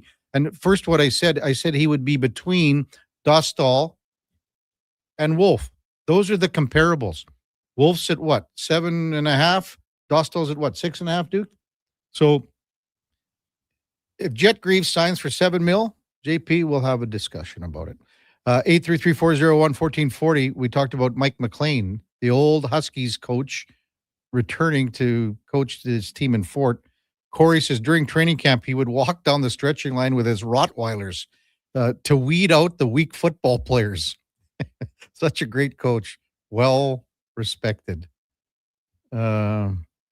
Oliver Steve. Mike McLean gave the speech at our high school grad in 93. Camrose Trojan legend. Hey, J-Dog, I know you're listening. You got to get Mike's number for me. We're going to get him on the show here. I don't know if he's back in town or whatever, J-Dog, but send me some more information on that. When we come back, I guess we'll go in or out with the Duke of Delburne coming up on the Kevin Carey Show with the Duke and Josh Fenwick on Sports 1440 AM Radio. We're streaming on YouTube, X, Facebook, Instagram, and Twitch. Summit Restaurant, located in the heart of the Silent Ice Center and just minutes from South Edmonton Common. Summit is your destination for exceptional house-made pizza, delicious entrees, and expertly crafted cocktails. Experience the perfect blend of flavor and ambiance in a modern setting. Join us for a straightforward yet elevated dining experience where our commitment to quality speaks to every bite and sip. Make Summit Restaurant your next night on the town. At Hughes, it's all about getting in and out quick and clean. No cash, no problem. With Hughes' new tap and wash system, all you need is your debit or credit card to get your vehicle sparkling clean.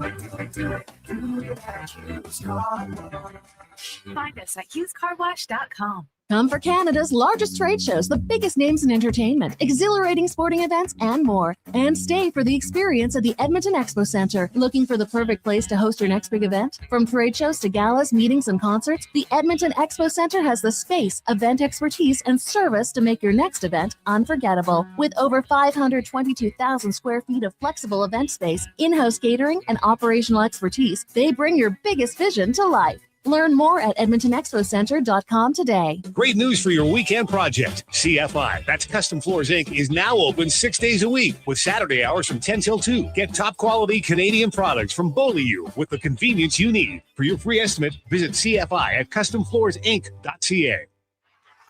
You wanted local sports on weekends. Saturday mornings at 9, check out the Saturday Sports Setup, where we'll tee up what's happening on the weekend sports scene. Tune in Saturday morning at 9 on Sports 1440.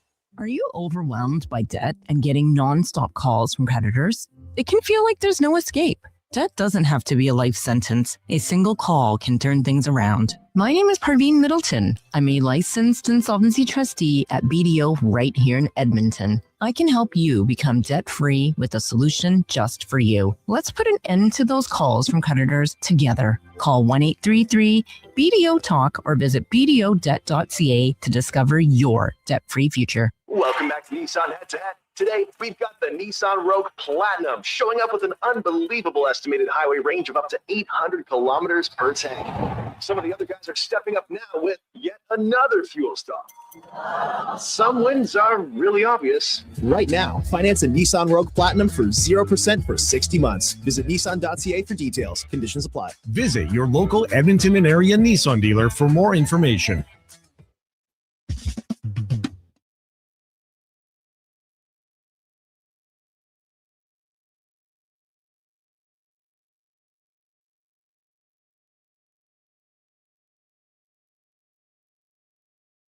Have your sports curiosity cured with the Kevin Karius Show. This is Sports 1440.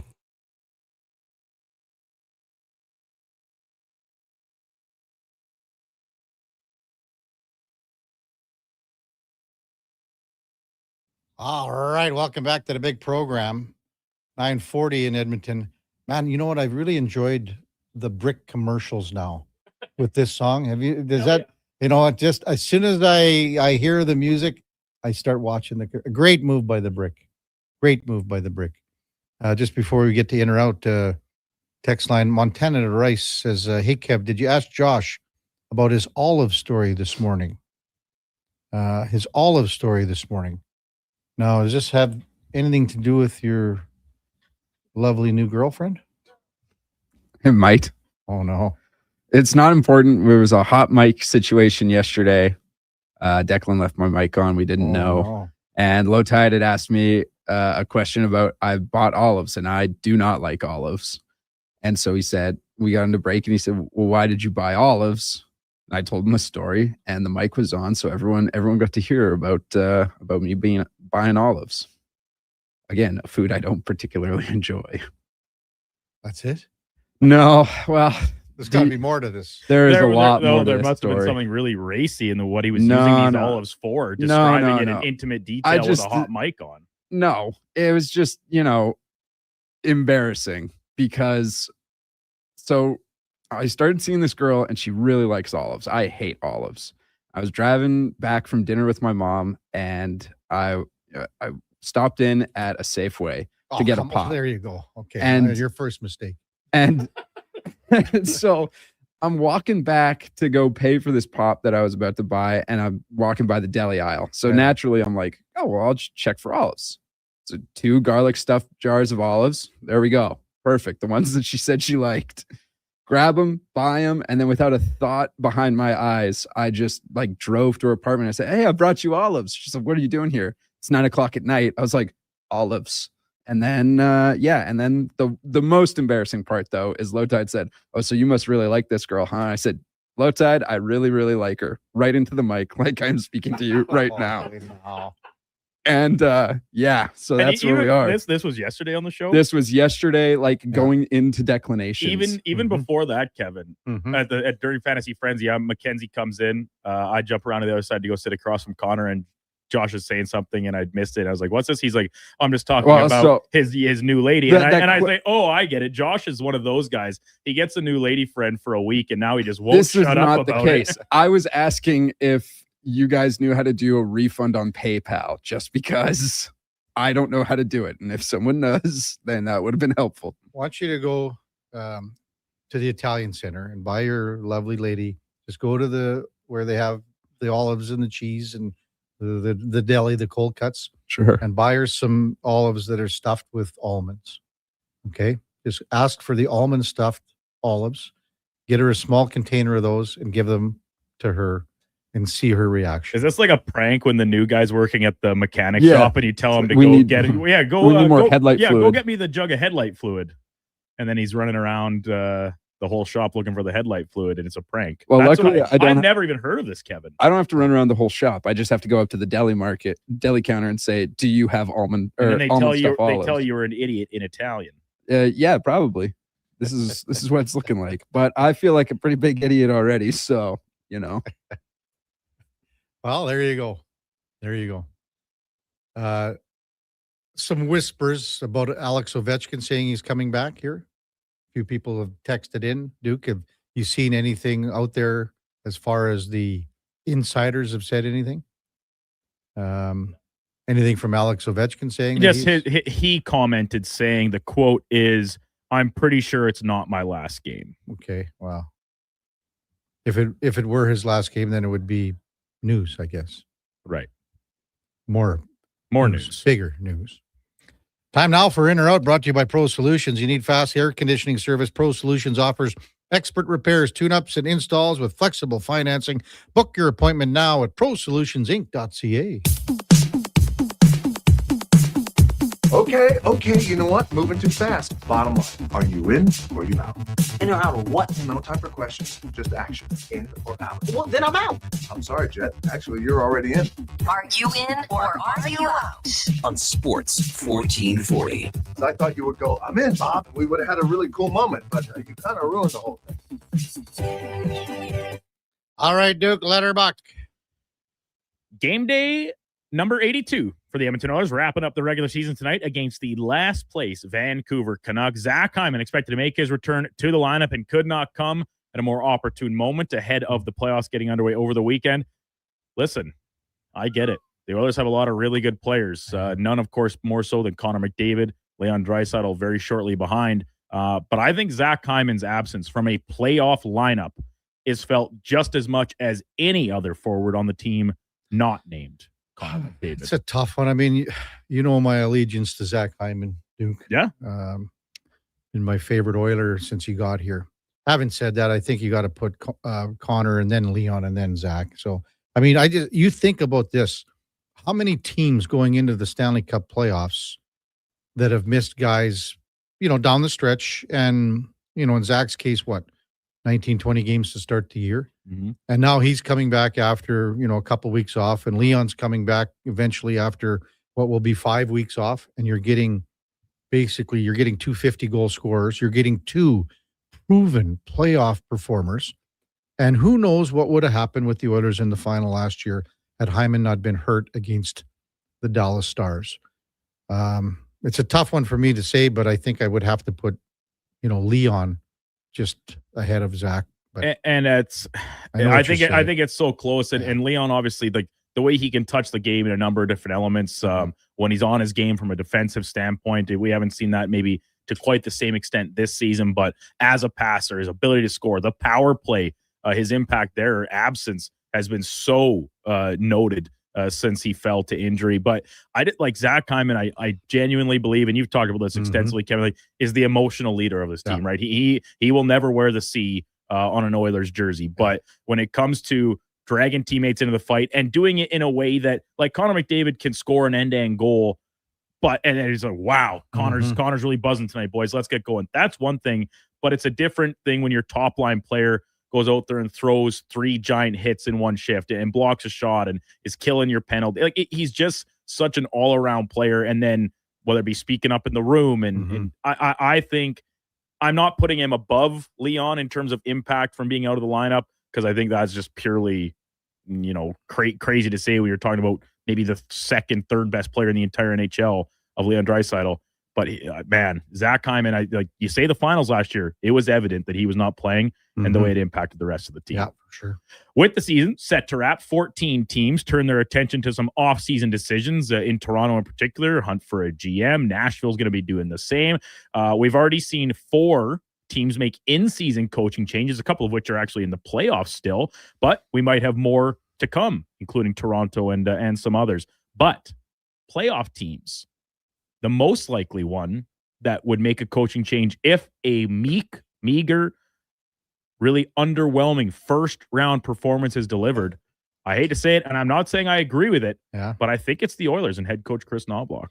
So you're taking DJ Smith out of the mix here because he's interim?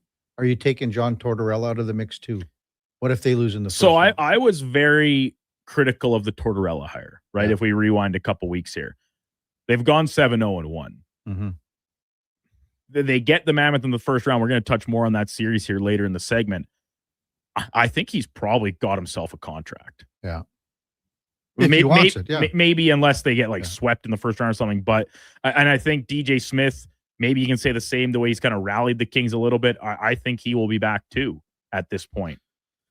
You look around the rest of the league or the rest of the playoff teams, a lot of these guys are new faces, play coaches that pretty much regardless, you can't really peg as saying, they are be on a hot seat, depending how the team plays.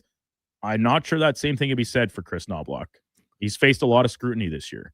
So no one's going anywhere in the Atlantic. No one's going anywhere in the Met. I mean, if Ottawa were to lose, maybe Travis Green. I think a lot of people look at and I'm not, listen, what Steve Staios and owner Michael Andlauer, their perspective could be totally different. But I think Travis Green is getting lauded for his ability to rally this team because of all the offseason chaos and things that have plagued the team this year. I don't think that, because Ottawa's in a tough spot. They're going up against the top-seeded team, Hurricanes. A lot of people give them a good chance against Carolina. I do not. I don't think he's going anywhere regardless of what happens. I could see, I'm going to go in on this, and I hate to say it, because, you could bring Andre Tourigny in here. I'm not saying that because they lose.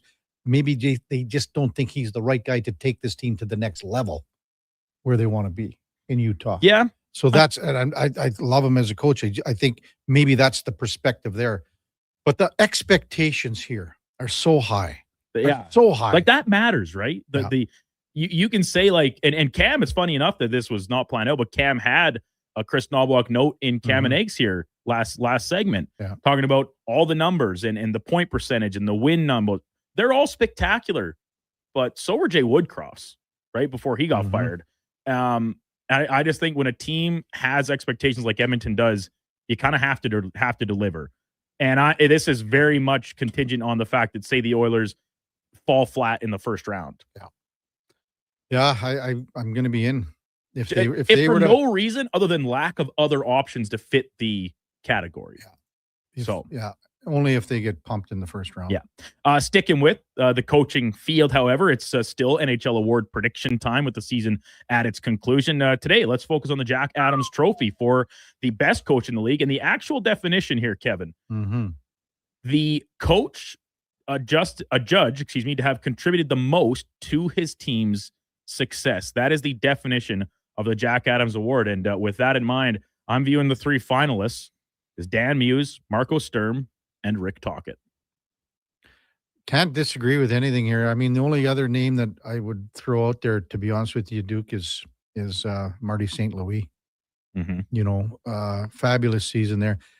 The Colorado's tired, and I mean, Glenn Gullickson's another guy. I would love to put Glenn in the conversation. I think his absence from the Oilers staff has been felt, but at the same, like, the Stars are our team that had went to three straight conference finals with a previous coach too. Look at the teams. You go to the teams that never were expected to make the playoffs. Pittsburgh's one of them. That's kind of where I focus. And maybe it's a bit of a cop-out, because much like the most improved or comeback player in the NFL, right? It's, okay, what did you come back from? Sometimes it's injury. Sometimes it's just like when Joe Flacco won it, like, congrats, you came back from playing on the Jets.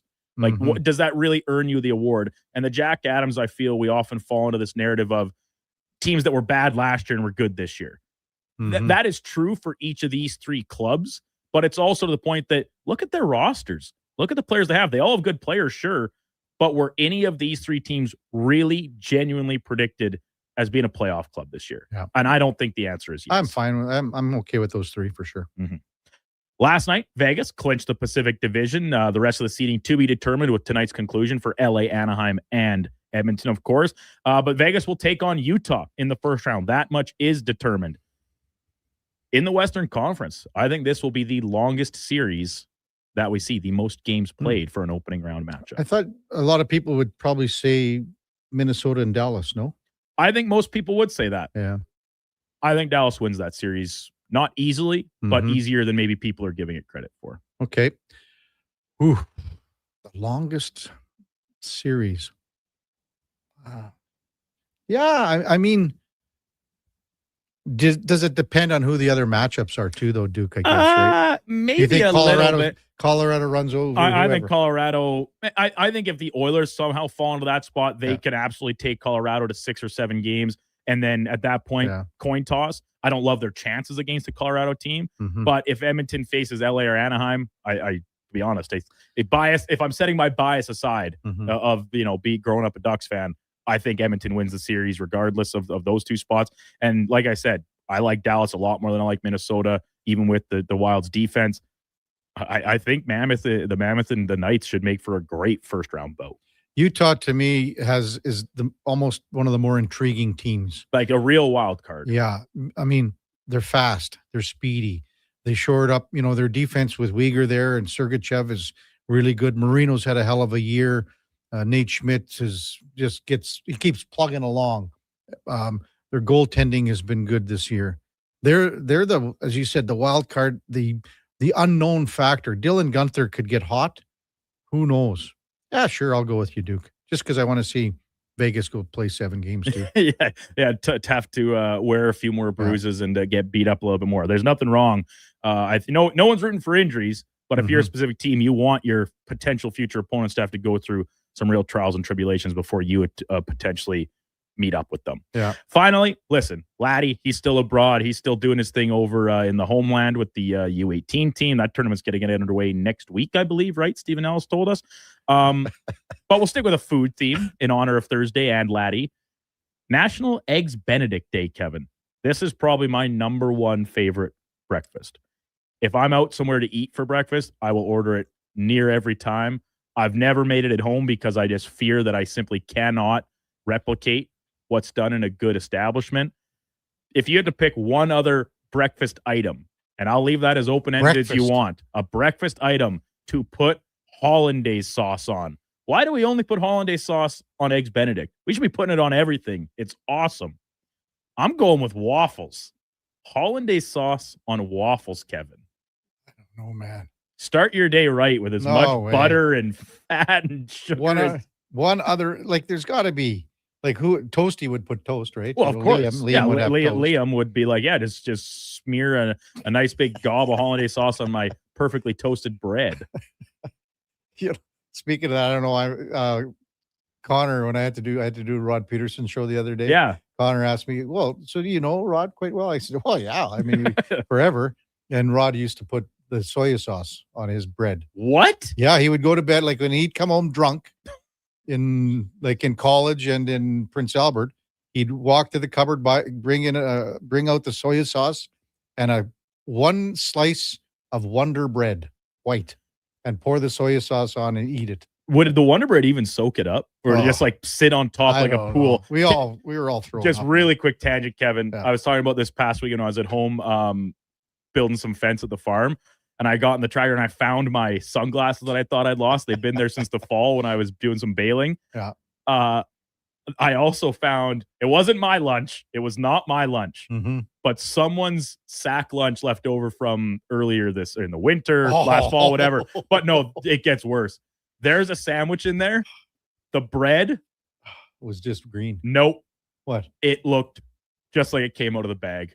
Was it Wonder Bread? It had to be Wonder Bread. It had to be what you could sort of make out what was between the slices. I don't know if it was a slice of ham.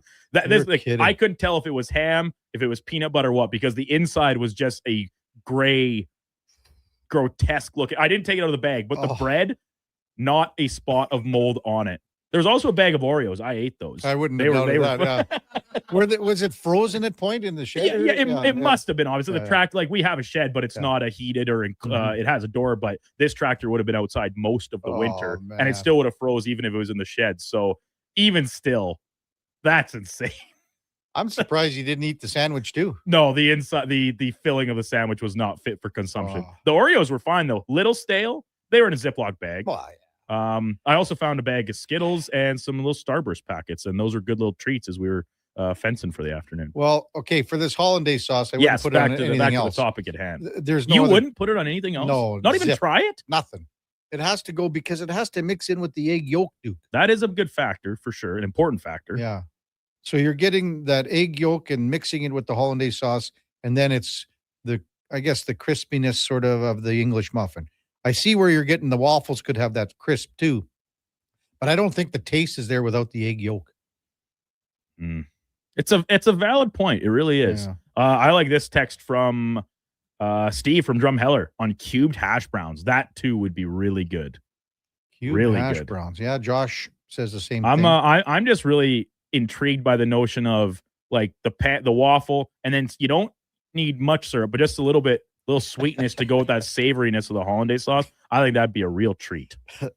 Eddie texted it and said you should have taken that sandwich to the microwave and gas station and let her rip in a microwave gas station. Yeah, oh, man. I'll leave that. I'll let that be Eddie's signature move. I don't need to go into his territory on that. Curtis says hollandaise on pan scramblers. Okay, maybe. And then you know what, team? That's putting on a little bit of everything, right? Because you got your sausage, your hash browns. Probably some veggies, I would think, a little bit of everything in there. I'll also go Team Dean with steak and eggs because sometimes the meat will have a good little combination with the hollandaise For sauce. sure. I don't know what the difference between a hollandaise sauce and a béarnaise sauce. It's close. So I used to make a béarnaise sauce, Duke. Okay. And have a beautiful tenderloin swirl. Was it the best béarnaise sauce that anybody had ever made? To be honest with you, it was out of the package. Okay. Yeah. Well, hey, you know, Kevin, credit to you. Way to admit being that. honest, Way to yeah. admit that. Yeah. Stand-up move. Being honest. But we would make a beef tenderloin with salmon and spinach swirl, Duke. And then it would just be a little béarnaise sauce on the top. Oh, unbelievable. Béarnaise has tarragon. Okay. That's what Cat Dad says. What is tarragon? Like, I know it's a spice, Yeah, I don't know. but what does it do? Well, you know. No, I don't know. That's why I'm asking. Well, it's a nice seasoning spice. I mean, estrogen. What? Tarragon gives you estrogen. A lot of things do. You know, when you grow, like, I don't know, you don't grow your own spices, do you, Duke? Your own seasonings? What you asked that question just so you can make fun of me for no, I buy the large bags of them and like from whatever supermarket, and then I just refill my little shakers. So, well, Duke, you'll have to come and check out the herb garden. Oh, summer. Absolutely. You know, there's well, I gotta come get my my tomato plant that you're concerned about its growing potential on my north facing balcony. Oh, it'll be okay. But right now, Duke, there's something going on with the tomato plants because it's been a week here. There's something going on. You mean like the -10 temperatures that we've still been enduring? No, because they're all under domes and stuff right now. But there's something, and I think the tomato seeds, when they're starting to sprout right now, they know what it's like outside. They're like they're feeling smart. it, and like they're not too happy right now. I think a lot of the seedlings aren't happy because maybe by the weekend when we get some decent weather. But hey, Tinker says this is another good one here. Hollandaise sauce on asparagus and potatoes. If you have asparagus in the morning, it's not a very popular vegetable in the morning, but you're right. It goes. That's something Eddie would eat in the morning. So then whatever bathroom he's using later has to reap the benefits of it. MTR says, I'll take a tomato plant, Kevin. Yeah. You know what, MTR, I'll give you one. Okay. I'll bring it here. You'll pick it up 3 months later. There'll be about 8,000 tomatoes on it. Nobody's going to be picking them in his absence. Good stuff. In or out, brought to you by Pro Solutions. If you need fast air conditioning service, they're the place to be. Check it out at prosolutionsinc.ca. When we come back, we'll get to some more of your texts, 833-401-1440. Coming up at 10:20, we got Zach Lang from Oilers Nation. Before all that, time now for a Sports 1440 update brought to you by Fusion Promo Marketing. Expand your brand, high-quality promotional products for businesses, sports teams, and corporate events. Get noticed at fusionpromomarketing.ca. That's Fusion with a Z. Here is the Duke. Sports 1440 update.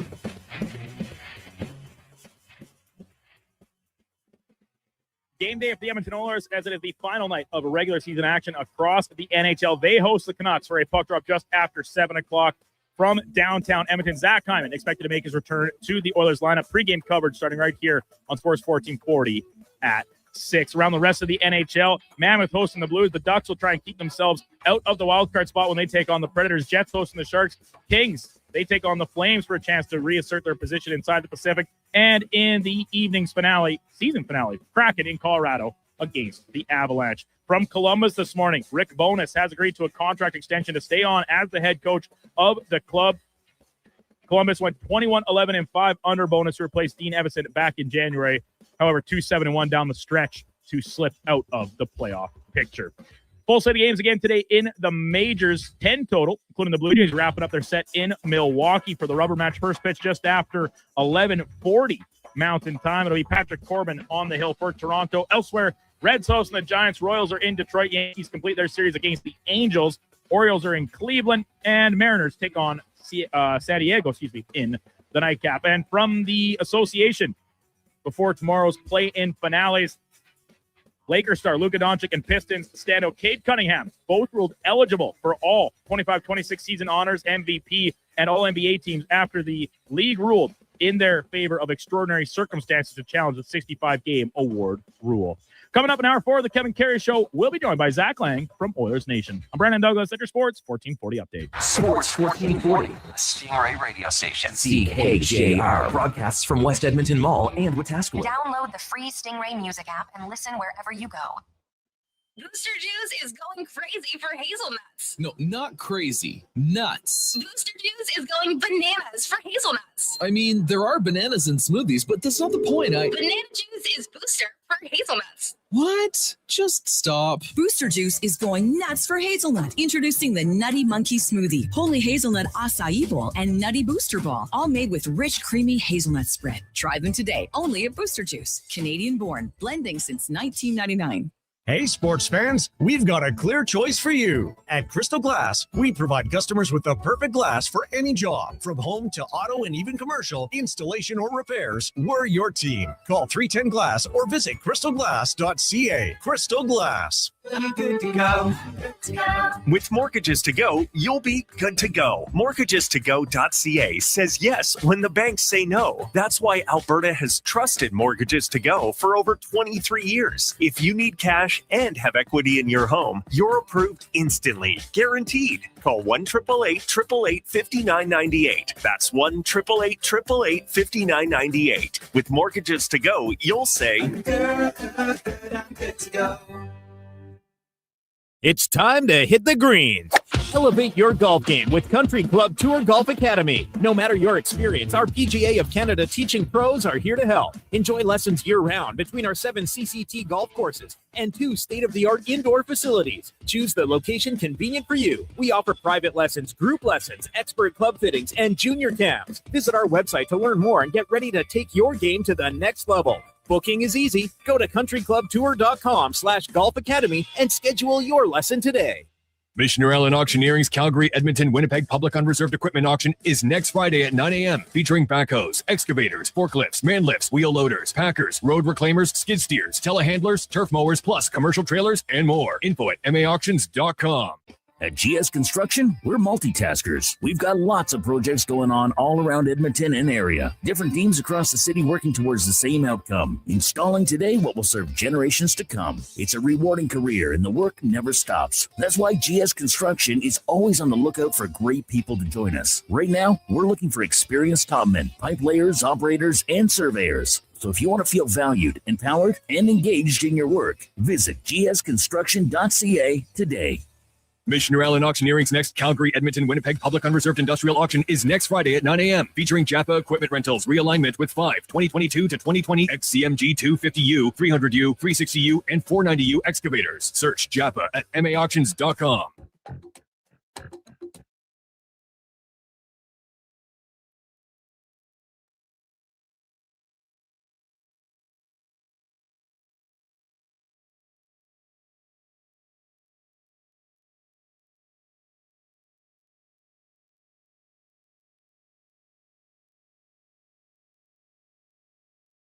Sports 1440. All sports, all day. On YouTube, Facebook, and X. Thanks for listening to Edmonton's sports leader.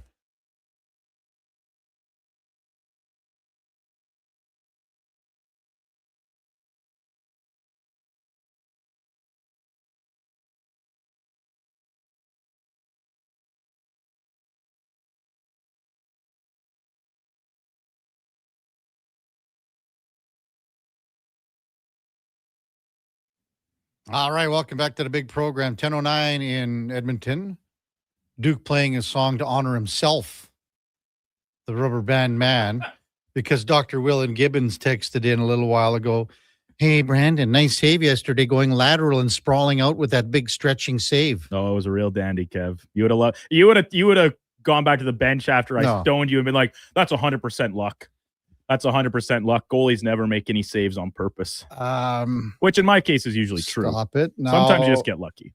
First of all, I don't put any stock in this because you said you had packed it in and your gear was gone for the summer and your clubs are in. So I think that's probably the case now. I think that was probably my last skate. As I said to Nick, the other goalie, he also plays out a lot of the time as well at these skates that I sometimes drop in on. He came over to me yesterday. He says, see, yeah, you're not done for the year. You're just getting started. I said, as long as it still looks like winter time outside, I guess I'll keep coming to some skates. Mm-hmm. We are hoping. The forecast tells us, Kevin, that this is it. We're done. It's going to be like 10, 12 degrees on Saturday. Yeah. Reports of 28 degrees next Friday. Let's get to 10 first. Hey, I'm right there with you, Kev. But I'm not like you, where in the start of March, I'm saying, it's going to be 20 degrees on Saturday. 17. Environment Canada tells me so. So I got the Environment Canada forecast up right now, Duke, right now. And with still some flurries possibilities today, some showers tomorrow. But it says 11 for Saturday and 15 for Sunday, which would be great. And then even Monday, 18. Now, hoping that the Oilers would win tonight, worst case, get 1 point. They would start at home either Sunday or Monday. And now Ice District, you got the some beauty weather. part for some outdoor activities, weather. right? You got Ice District ready to rock and roll. And, Maybe a little trip to the driving range before heading to wherever you're watching the game with some mates, whether it be in the Ice District in the, what do they call it? The Moss Pit. The Moss Pit. If you're going to the game, just head to a local establishment with some friends first round to watch it on all the TVs. Or like me, just sit at home and watch it. I mean, maybe I'll take my TV out on the patio, watch it out there. You don't have a big enough patio, Duke. You got nowhere. You don't even have room for a tomato plant. No, I have room for a tomato plant, Kevin. The concern is the fact that I'm facing north. I am on the second to top floor, if that matters. That closer matters. To the sun. I don't know if it matters. Just from the insiders, Aaron Portzline saying Rick Bowness will return as Jackets head coach. They'll have an announcement to make it official here in the next hour and a half or so. Mark Spector down at Oilers and saying Connor Ingram will be in goal to start for the Oilers tonight. So nothing crazy, nothing unexpected as far as that goes. And again, the return of Zach Hyman. I thought there was a good question, Duke, in or out about Hyman. And you think about it, had he been available in that final series, the style that he plays and how tough he would have been for a lot of the Florida Panthers to negotiate and to worry about. I mean, that was a big, big loss for the Oilers when he went down in the Dallas series when Mason Marchment took him out there. I'm just seeing something Eddie Steele's reposted too from CFL Communications here, and that's Riders receiver Ajo suspended for preseason games and no fewer than 6 games for violation of the gender-based violence and harassment policy. Just going through the release here quickly, don't know a whole heck of a lot about it. Investigation revealed in November that Joe engaged in aggressive and unwelcome physical contact with multiple women at a restaurant in Regina. These actions breached the CFL's gender-based violence and harassment policy.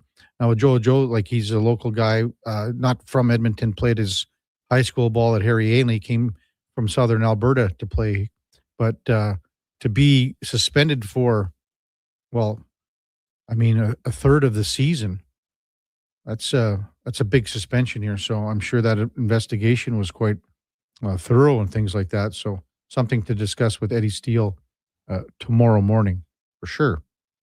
Text 833-401-1440.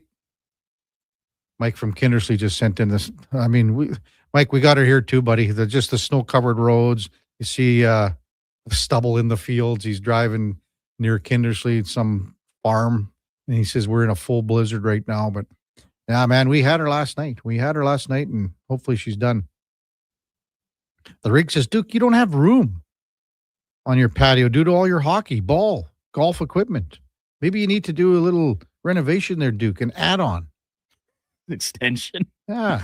Well, no, the golf clubs and the ball bag can now just take the place of the hockey bags in the box of the truck for the whole summer. Backseat of the truck as well at times, depending on what's going on. And now the hockey bags, I'll stack them up in the corner.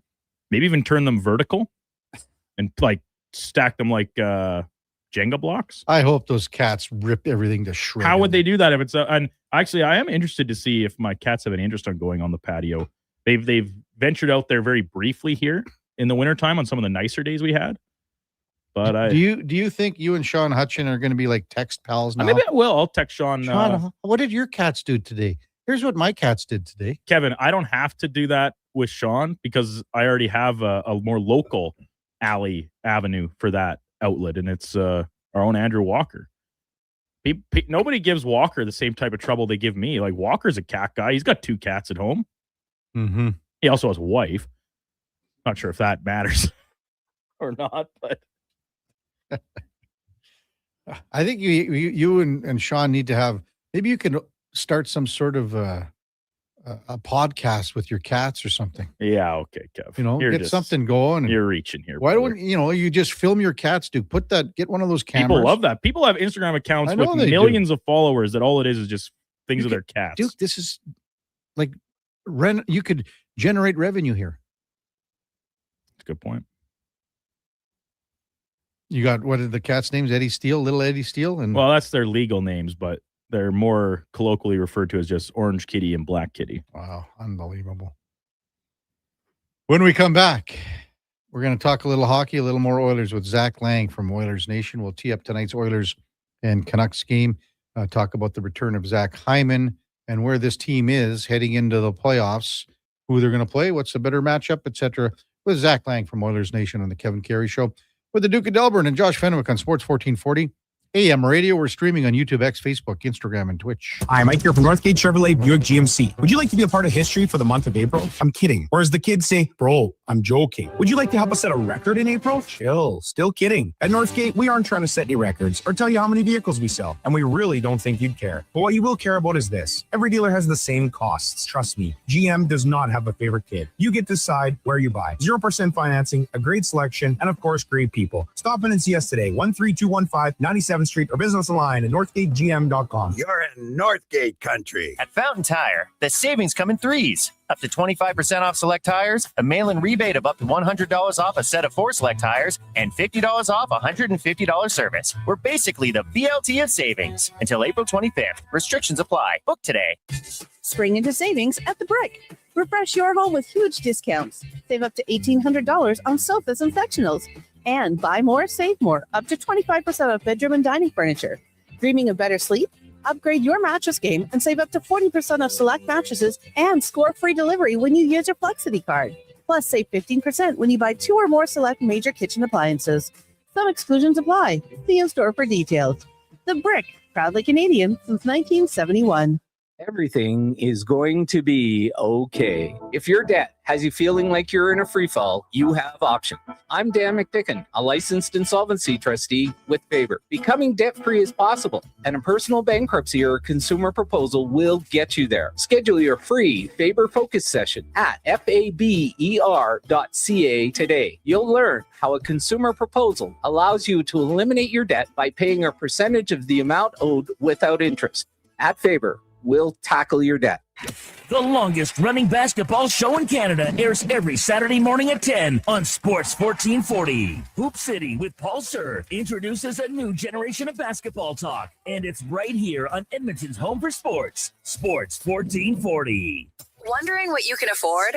Let Go Auto do the math with our free car loan calculator.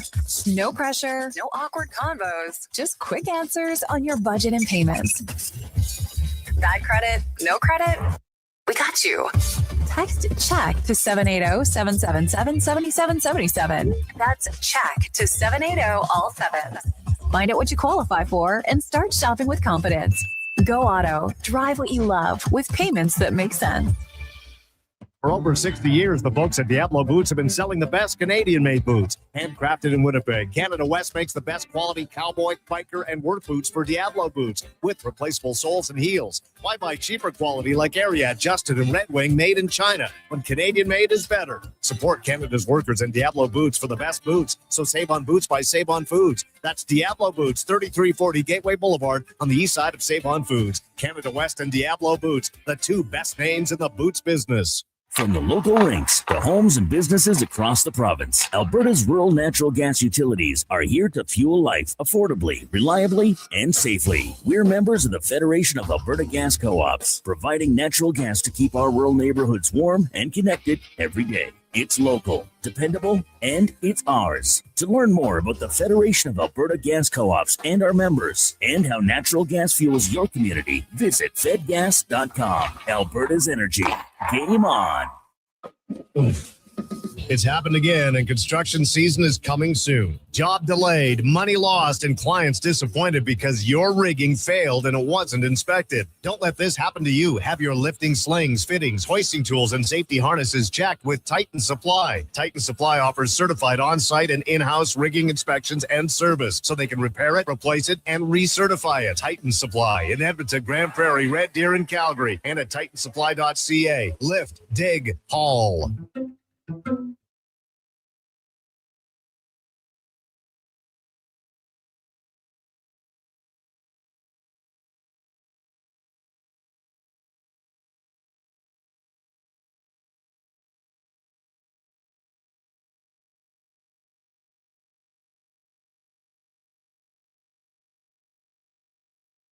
Just in time for the morning skate.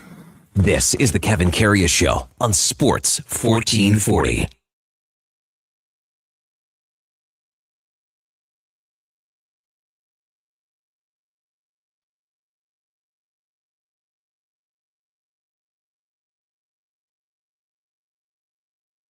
Welcome back to the big program, 1021 in Edmonton. Text 833-401-1440. Ontario Moms. We've been talking about Bouchard and McDavid and everything for personal awards. Yes, and Ontario Moms is sharing the same things and talking about, and we discussed the fact about comparing Bouchard and Werenski yesterday, Ontario. We talked about it with Mark Spector in the morning, talked about it even earlier with Spec, earlier than Spec in the 7 o'clock hour. If you were to take Werenski's last 10, 11 games and put him up against Bouchard's first 10 games and then reversed it, people would be going bananas, just going bananas about how poor, how bad Bouchard is. And he gets a bum rap with a lot of stuff. And Momes says, I listened to Jason Demers. People don't like Bouchard's style. They literally are voting off vibes. He said that they could all make the same mistakes, but Bouchard makes it look worse. So there's really something to that, Kevin. And it's not lost on us, right? We have talked about it with Schlemmer, with Laddie, with Spec, with other insiders, analysts. The fact that Bouchard has this nonchalant nature about him, and it cuts both ways, right? Yeah. When you make a mistake, the ability to have it water off a duck's back and not let it compound, and all of a sudden you're trash for the rest of the night. It also reflects in the sense that it looks like you don't care, looks like you're not trying. It's both a positive and a detriment in that way. But if we're being realistic and just taking the visual element out of it, it's way better that's how he is, where it is just like nothing really seems to bother him, impact him. And I will say the other thing too, and this is not some profound revelation that I've stumbled across, like it's well documented too. Like Evan Bouchard is not as good of a skater as these other guys, right? Werenski, Hughes, Makar, even guys like Deline and others that are in this conversation. Even a big man like Mo Seider, I would say, is a substantially better skater than Evan Bouchard is. When you make mistakes, when you're a really good skater, you have an easier time cleaning it up, right? Whether it be getting back and stuff. From my perspective, Scott Niedermayer, one of the best to ever play the position, play the game. Yes, he played a long time for the Devils where it was all defense all the time and things, but he made a ton of mistakes. He was one of the best skaters to ever play. He would go back and clean up his own mess all the time. Bouchard doesn't necessarily have that same capability, but what does he have that some of these other guys don't? Quite a bit more size, especially than guys like Hughes and even Makar. He's very often quite strong on his stick, right? His hockey IQ is through the roof. And I'm not saying those other guys aren't, but right, we're talking about kind of splitting hairs at times, and it's no secret that I've not necessarily been the biggest fan of the way Bouchard plays the game, but you cannot take away what he's accomplished this season, and to not have his name, I'm not saying he has to win, but to not be in the conversation and be getting votes from across the league, east, west, north, south, doesn't matter.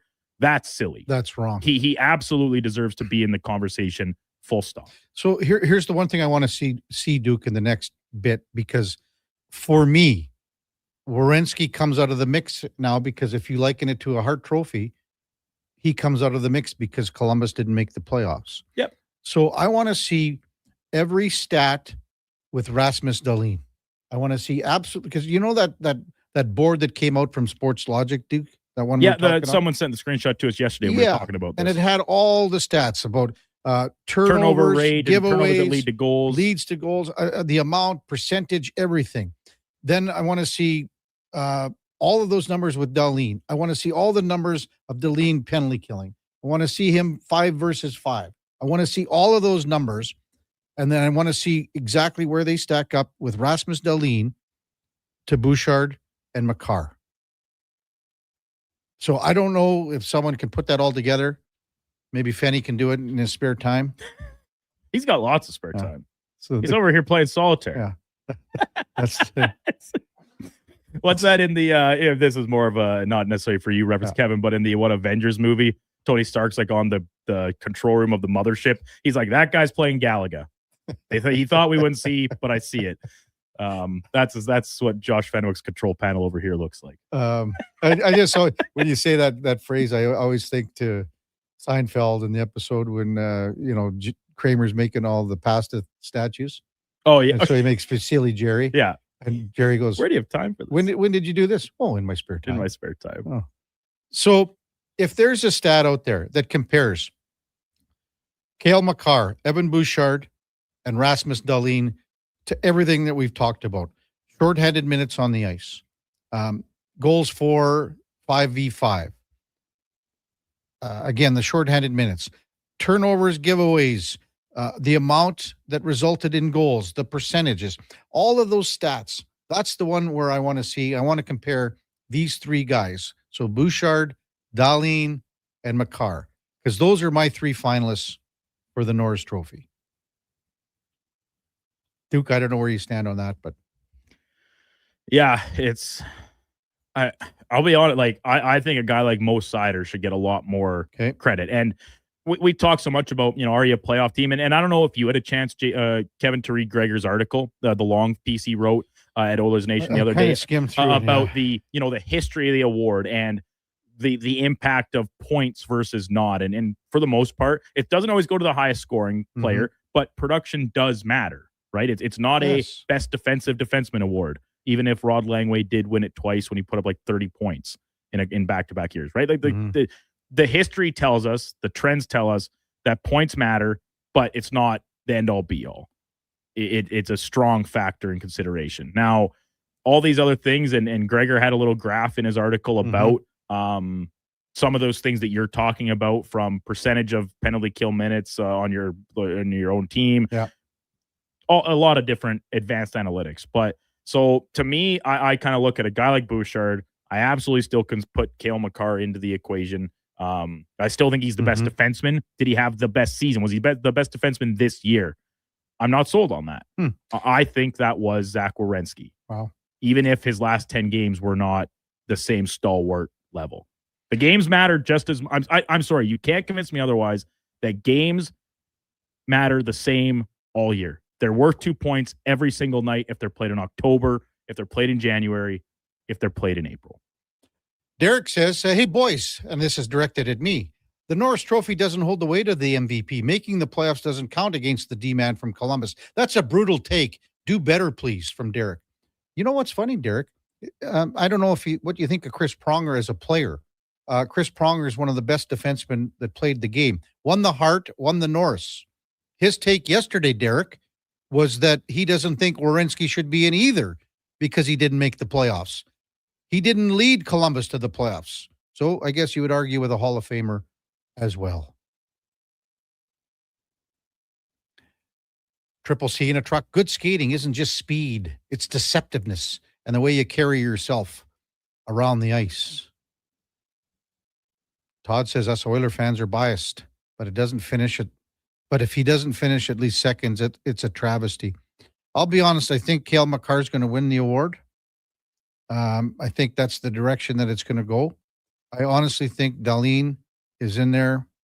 And I think Bouchard has to be in there. So those are my top 3. Duke, you say Mo Seider? If you had to ask me to pick who the 3 finalists were going to be, and we did touch on this yesterday with Schlemmer, like I think the 3 finalists will be Makar, Bouchard, and Werenski. Mm-hmm. And I think Werenski will win.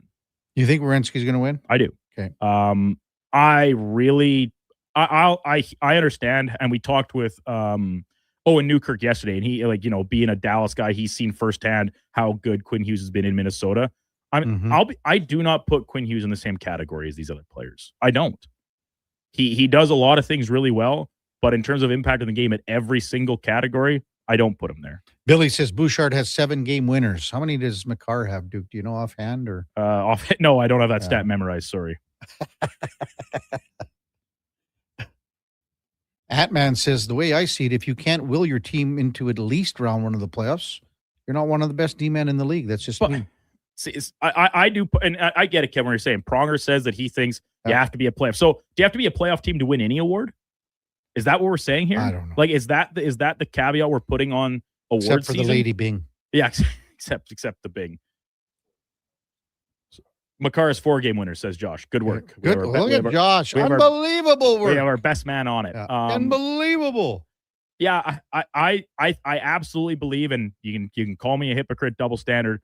The Hart Trophy, being a playoff team matters. It does. The other awards, I think you can be the best defenseman in the league and play for a bad team. I do. I think you can make your team better, even if the rest of the team still stinks. I don't know. I don't put. I think it helps your case. I think it absolutely helps your case. So to your argument, then, so Bouchard's first 10 games mean the same as Werenski's or not? Last 10 games? Yeah, sure they do. They do. But no one said a lick about Werenski down the stretch here. Nothing. But also, do we have a little bit of recency bias that, like, let's be very frank. Evan Bouchard, along with the rest of the Oilers, were so bad in October. They were terrible. Now, they're a good team. They're good players, including Bouchard. They crawl their way out of it. They find themselves till the second last day of the season, I guess, having a chance at the division still. In a bad division, sure, but I don't know. I think at a certain point it becomes a little bit played out and tired. Like we can all say, and I actually think in-house here today, Declan's putting together a little poll for some postseason awards. He's got what? He's got the Hart. He's got the Hart for sure. I don't know if he's going to go beyond that, but I know the Hart Trophy for sure. We're all entitled to our opinion and how we land there. I'm with Gregor and yourself, Kevin, on having some actual numbers to back up what your eyes tell you. To me, it can't be all analytics, but it can't all just be what you see on the ice, because guess what? Nobody watches every single game that's played all year. Exactly.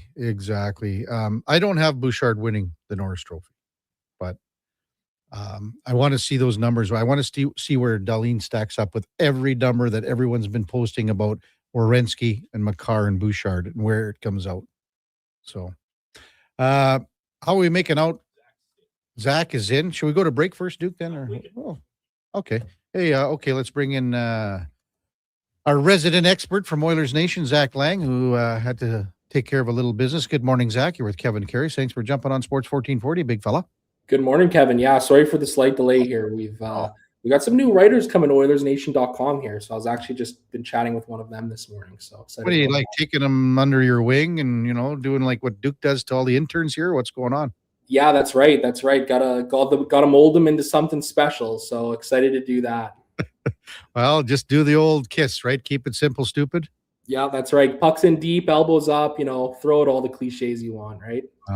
Well, so it's great that you get some, younger blood into the business because, we were just talking about it earlier in the show here.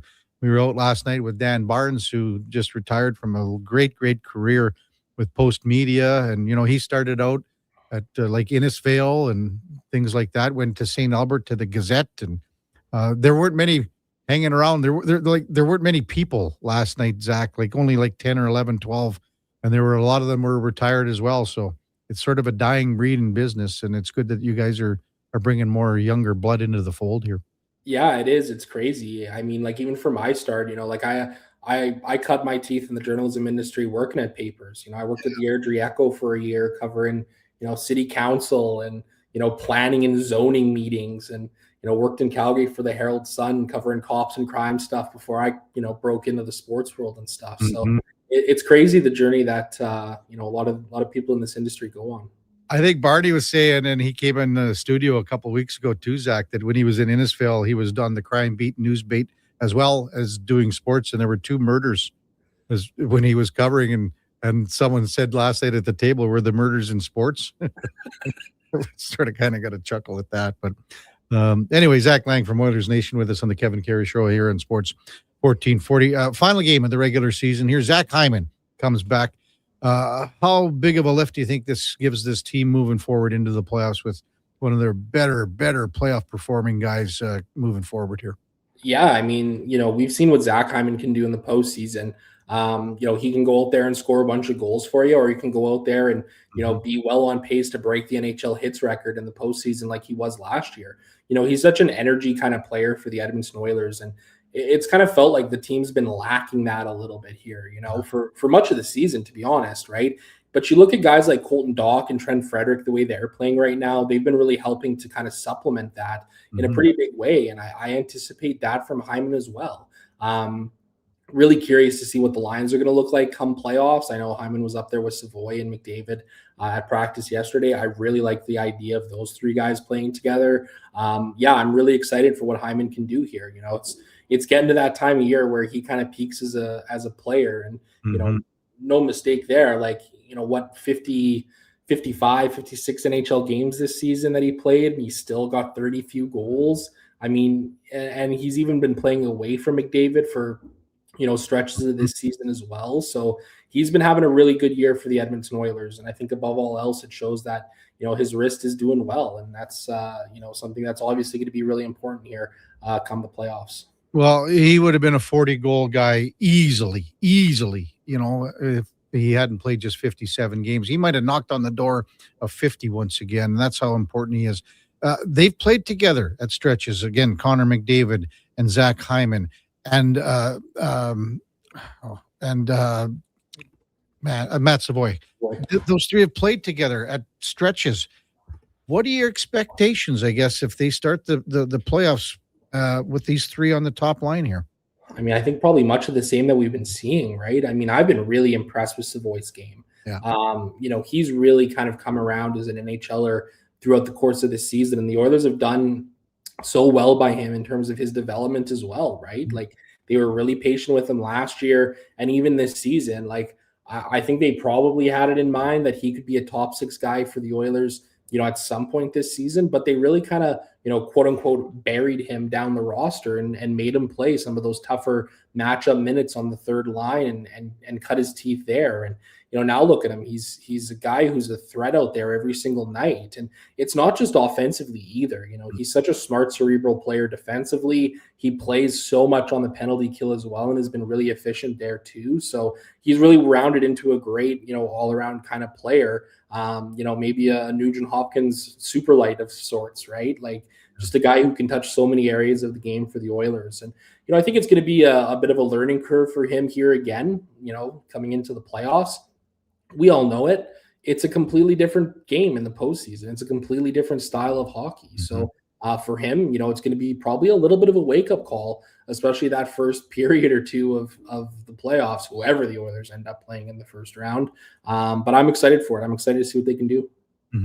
On the back end, everyone knows what you get with Bouchard and Ekholm, and Nurse and Murphy have become a pretty dependable, reliable pairing here, Zach. But on the third pairing, and Ty Emerson's shown at times can be a really good defenseman. What have you made about Jake Wallman this year, and what is it that he's not playing at the level that he was last year going into the playoffs?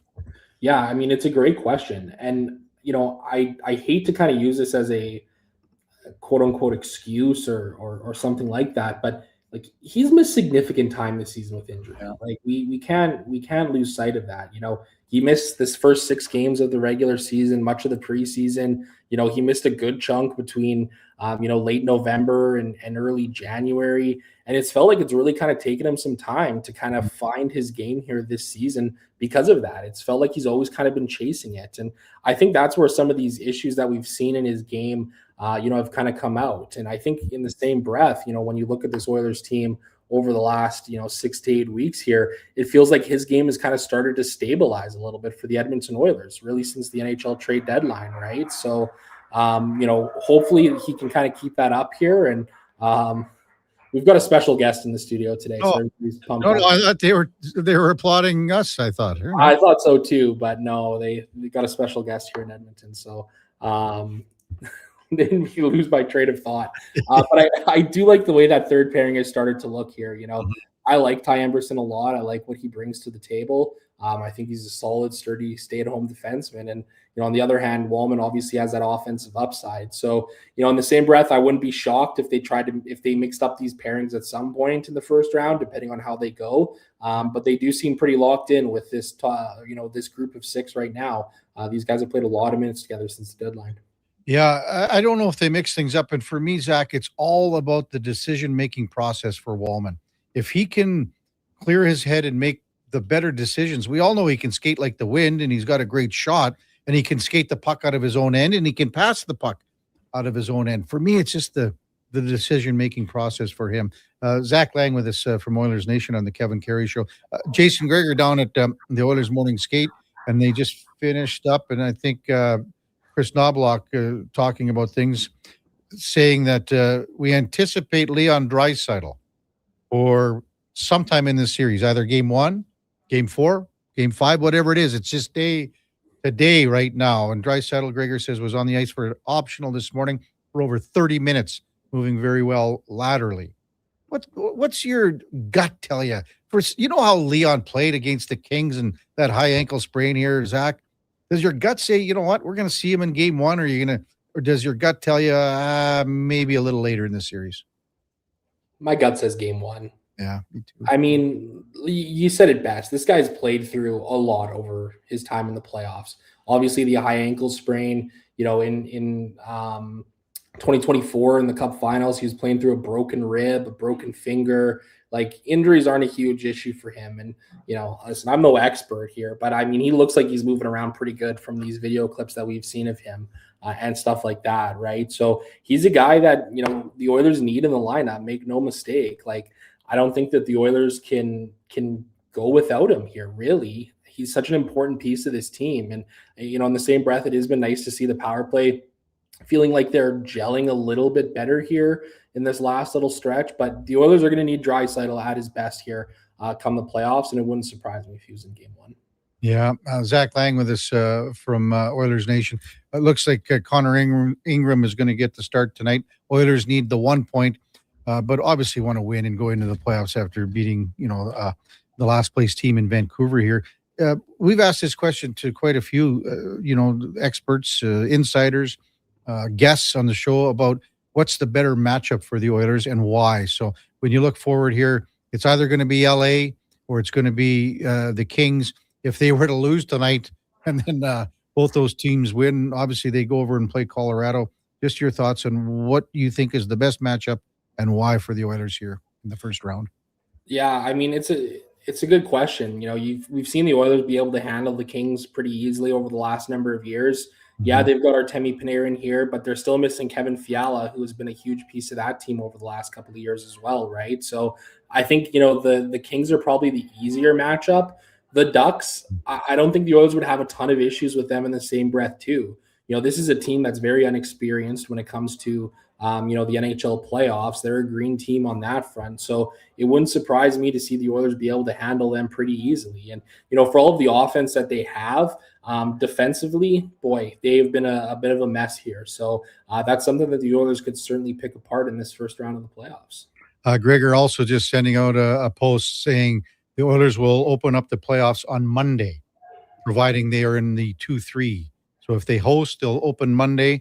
If they are in the 3-hole, they'll open on the road on Monday. But if they fall to the 4th spot in the Pacific and move over to the Central Division, they will start Sunday in Colorado. So, that an extra day too. Now you look at Thursday, for Draisaitl, Friday, Saturday, Sunday, Monday. That's an extra 3, 4, 5 days here for him, Zach.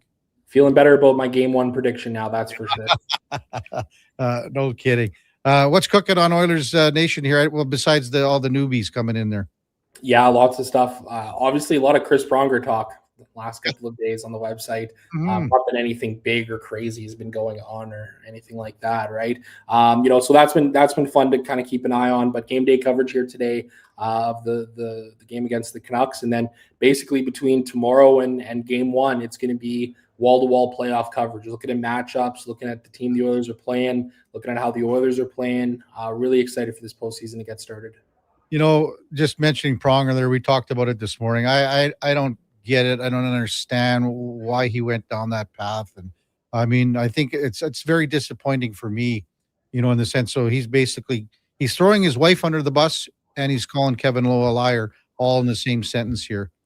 Because when he says, not that I'm aware of about this, correspondence that the two had. I don't know. What do you guys, what's your reaction at Oilers Nation there? Yeah, to me, it's been jarring, I think is the best way to kind of put it here. When we heard about the book and that it was going to touch on the Edmonton stuff, you kind of were hoping that there was going to be an honest account of what happened and some legitimate ownership about, what ended up going wrong during his tenure here in Edmonton. And it feels like, since we first got word of the book coming out to Monday's excerpt coming out, to the book actually releasing on Tuesday, it doesn't feel like we've gotten that whatsoever. It feels like the goalposts have moved multiple times on this story for Pronger. It's disappointing. It's frustrating. In the same breath, it was 20 years ago. But at the end of the day, those are still somewhat fresh wounds for Edmonton Oilers fans. I mean, that 05-06 team was extremely special in a number of ways, and Pronger played a huge part of that. And for, him to kind of dismiss Edmonton the way that he has, I thought it was great to see Kevin Lowe coming out with the statement that he did in defense of the city of Edmonton. Lowe has been such a champion for this organization and this team for such a very long time. It was great to see him kind of, push back on some of these narratives that Pronger is coming up with here. Good stuff, Zach. Appreciate it, man. Thanks for coming on. Enjoy tonight's game and then the playoffs getting underway this weekend. Thanks, man. Thanks for having me. Zach Lang from Oilers Nation. Thanks to all our texters who hang on every word about me saying it's going to be LA or the Kings. Okay, yes, it's going to be LA or Anaheim.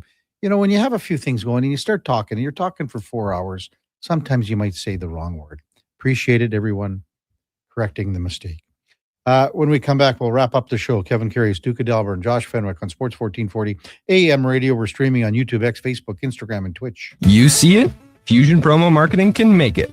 Fusion makes high-quality, memorable promotional products for businesses, sports teams, and corporate events. From vision to reality, get noticed and remembered. Fusion with a Z. Promomarketing.ca.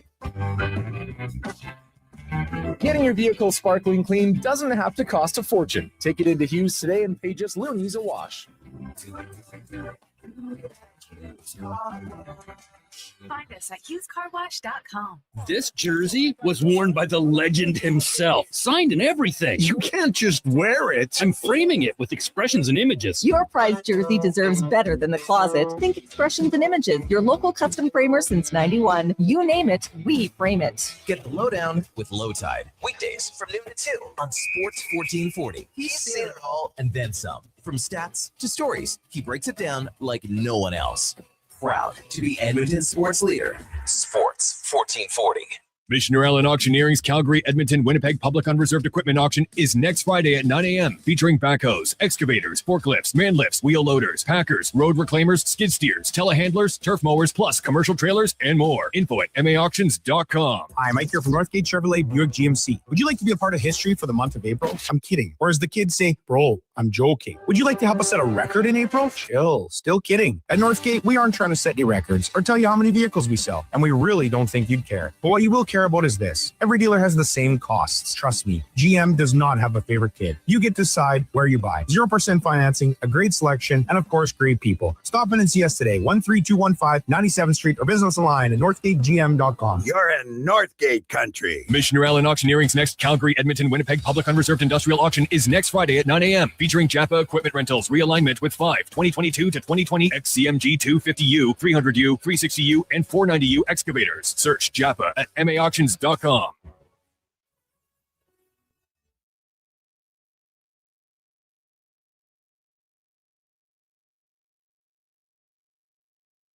Have your sports curiosity cured with the Kevin Karius Show. This is Sports 1440.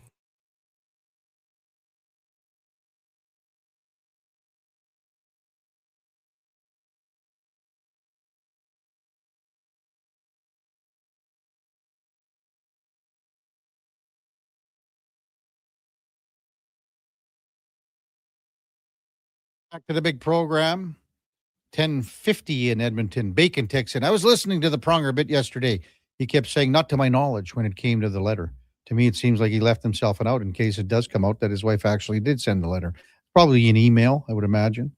And you're right. He did say that several times. But is that, I mean, you discussed all of this with your wife. So he's throwing his wife under the bus then. I mean, it makes no sense. Because he was shaking his head when it was brought up during the interview, saying that there was nothing sent to Kevin Lowe. Obviously, Kevin said it was sent. I'm sure he's got the email. Yeah, he's got the email from 20 years ago. I'm glad we're over and done with this. We don't have to talk about it anymore. Text 833-401-1440. Did I miss anything, Duke, over the course of the morning here? Jays, 1140? Yeah. Early one day. It's I don't know if you know this, Kevin, but it's Thursday, and there's day games. It's already 2 underway. Day games? What's going on here? It's not even Jackie Robinson Day anymore. So it looks like Ottawa and Carolina will start at 1:00 our time on Saturday. Ooh, baby. Minnesota and Dallas at 3:30 our time. What time does the draft get underway here? 1:00. 1:00. So one game's going to be underway. I'm going to have to sharpen up my auctioneering skills. I'm a little rusty. What are you going to bid for? Flyers and Penguins, Saturday, 6 p.m. So triple header on Saturday. And then, as mentioned, depending on what the Oilers do, they could face off in Colorado on Sunday. It'll be Montreal and Tampa Bay, Boston and Buffalo, and Utah and Vegas, all on Sunday. And then the Pacific Division. The 3-2 seeds game will go on Monday. So Oilers get a point tonight, win tonight. They'll be playing Monday here at Rogers Place.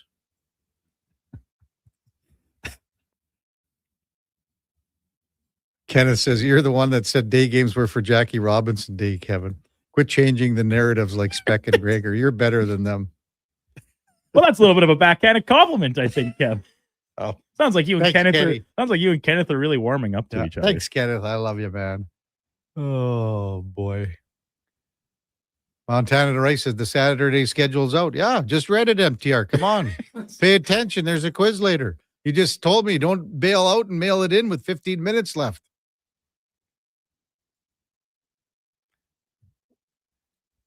Jays at 11:40. Again, Sproat versus Patrick Corbin. Sproat's been a bit of a pig this year, Duke, so you never know. Kevin, am I really misremember? Like, so, and you talked about this with Rob Longley yesterday for the Brewers, just specific. Like, Quinn Priester, he's quite young still. He had a really good year last year. He's on the IL to start the season. I think he's expected to maybe start throwing some minor league rehab games next week. Mm-hmm. Why is there not much of a buzz around? And like, I get it. Like we're here. We don't hear necessarily all the things around Milwaukee, but I'm just like using our fantasy league as a reference point here. Right. He was not a very sought after name. Well, I don't know. Even with the expectation he was only going to be out for probably the first month or so of the year. So he's going to be going to Nashville here in the next bit, Duke, for an assignment, probably sometime at the tail end of next week, middle of next week, something like that. I mean, he was a good pitcher last year. I mean, he threw well. I mean, there's nothing wrong with his numbers. I mean, like I don't know if I'm misremembering. 13 wins. The Brewers went to the NLCS. So has no one got him in our draft? Or really late? He was somebody drafted him or maybe picked him up right after the draft and put him straight to the IR or IL. Yeah. then dropped him again. I picked him up as soon as I saw that, and he's been on my IL for a couple weeks here, and I'm thinking this could be a real boost. Maybe Playbook Vic wants him more pitching. That's what old Vic needs over on his team. You never know. Never know. You never know. Coming up at the top of the hour, it is Fantasy Frenzy with the former Rochep T-Bird, Connor Halley and the Duke of Delburne. 12 o'clock. It's the Lowdown with Alan Mitchell. 2 till 6, the Jason Greger show. We've got the pregame show at 6 bells with Andrew Walker, Landon Ferreira, and Donnie P. Puck drop just after 7, Oilers and Canucks. Those 3 dudes will have the postgame show to follow. We got Fox Sports the rest of the night before we're back with you tomorrow morning at 7 o'clock to wrap up the show with Eddie Steele. Before all that, time now for a Sports 1440 update. Brought to you by AWS Welding Supplies in Nisku. Product sales, servicing, calibrating, free same-day delivery of in-stock items to Leduc, Nisku, and South Edmonton. Your one-stop shop for all things welding. Check them out at awswelding.ca. Hey, thanks everyone for listening this morning. Really appreciate all the great texts and all the interaction. We could not do the show without you. Hope you have a wonderful rest of your Thursday. We'll see you back here tomorrow morning at 7 o'clock. Until then, here is the Duke. This is a Sports 1440 update.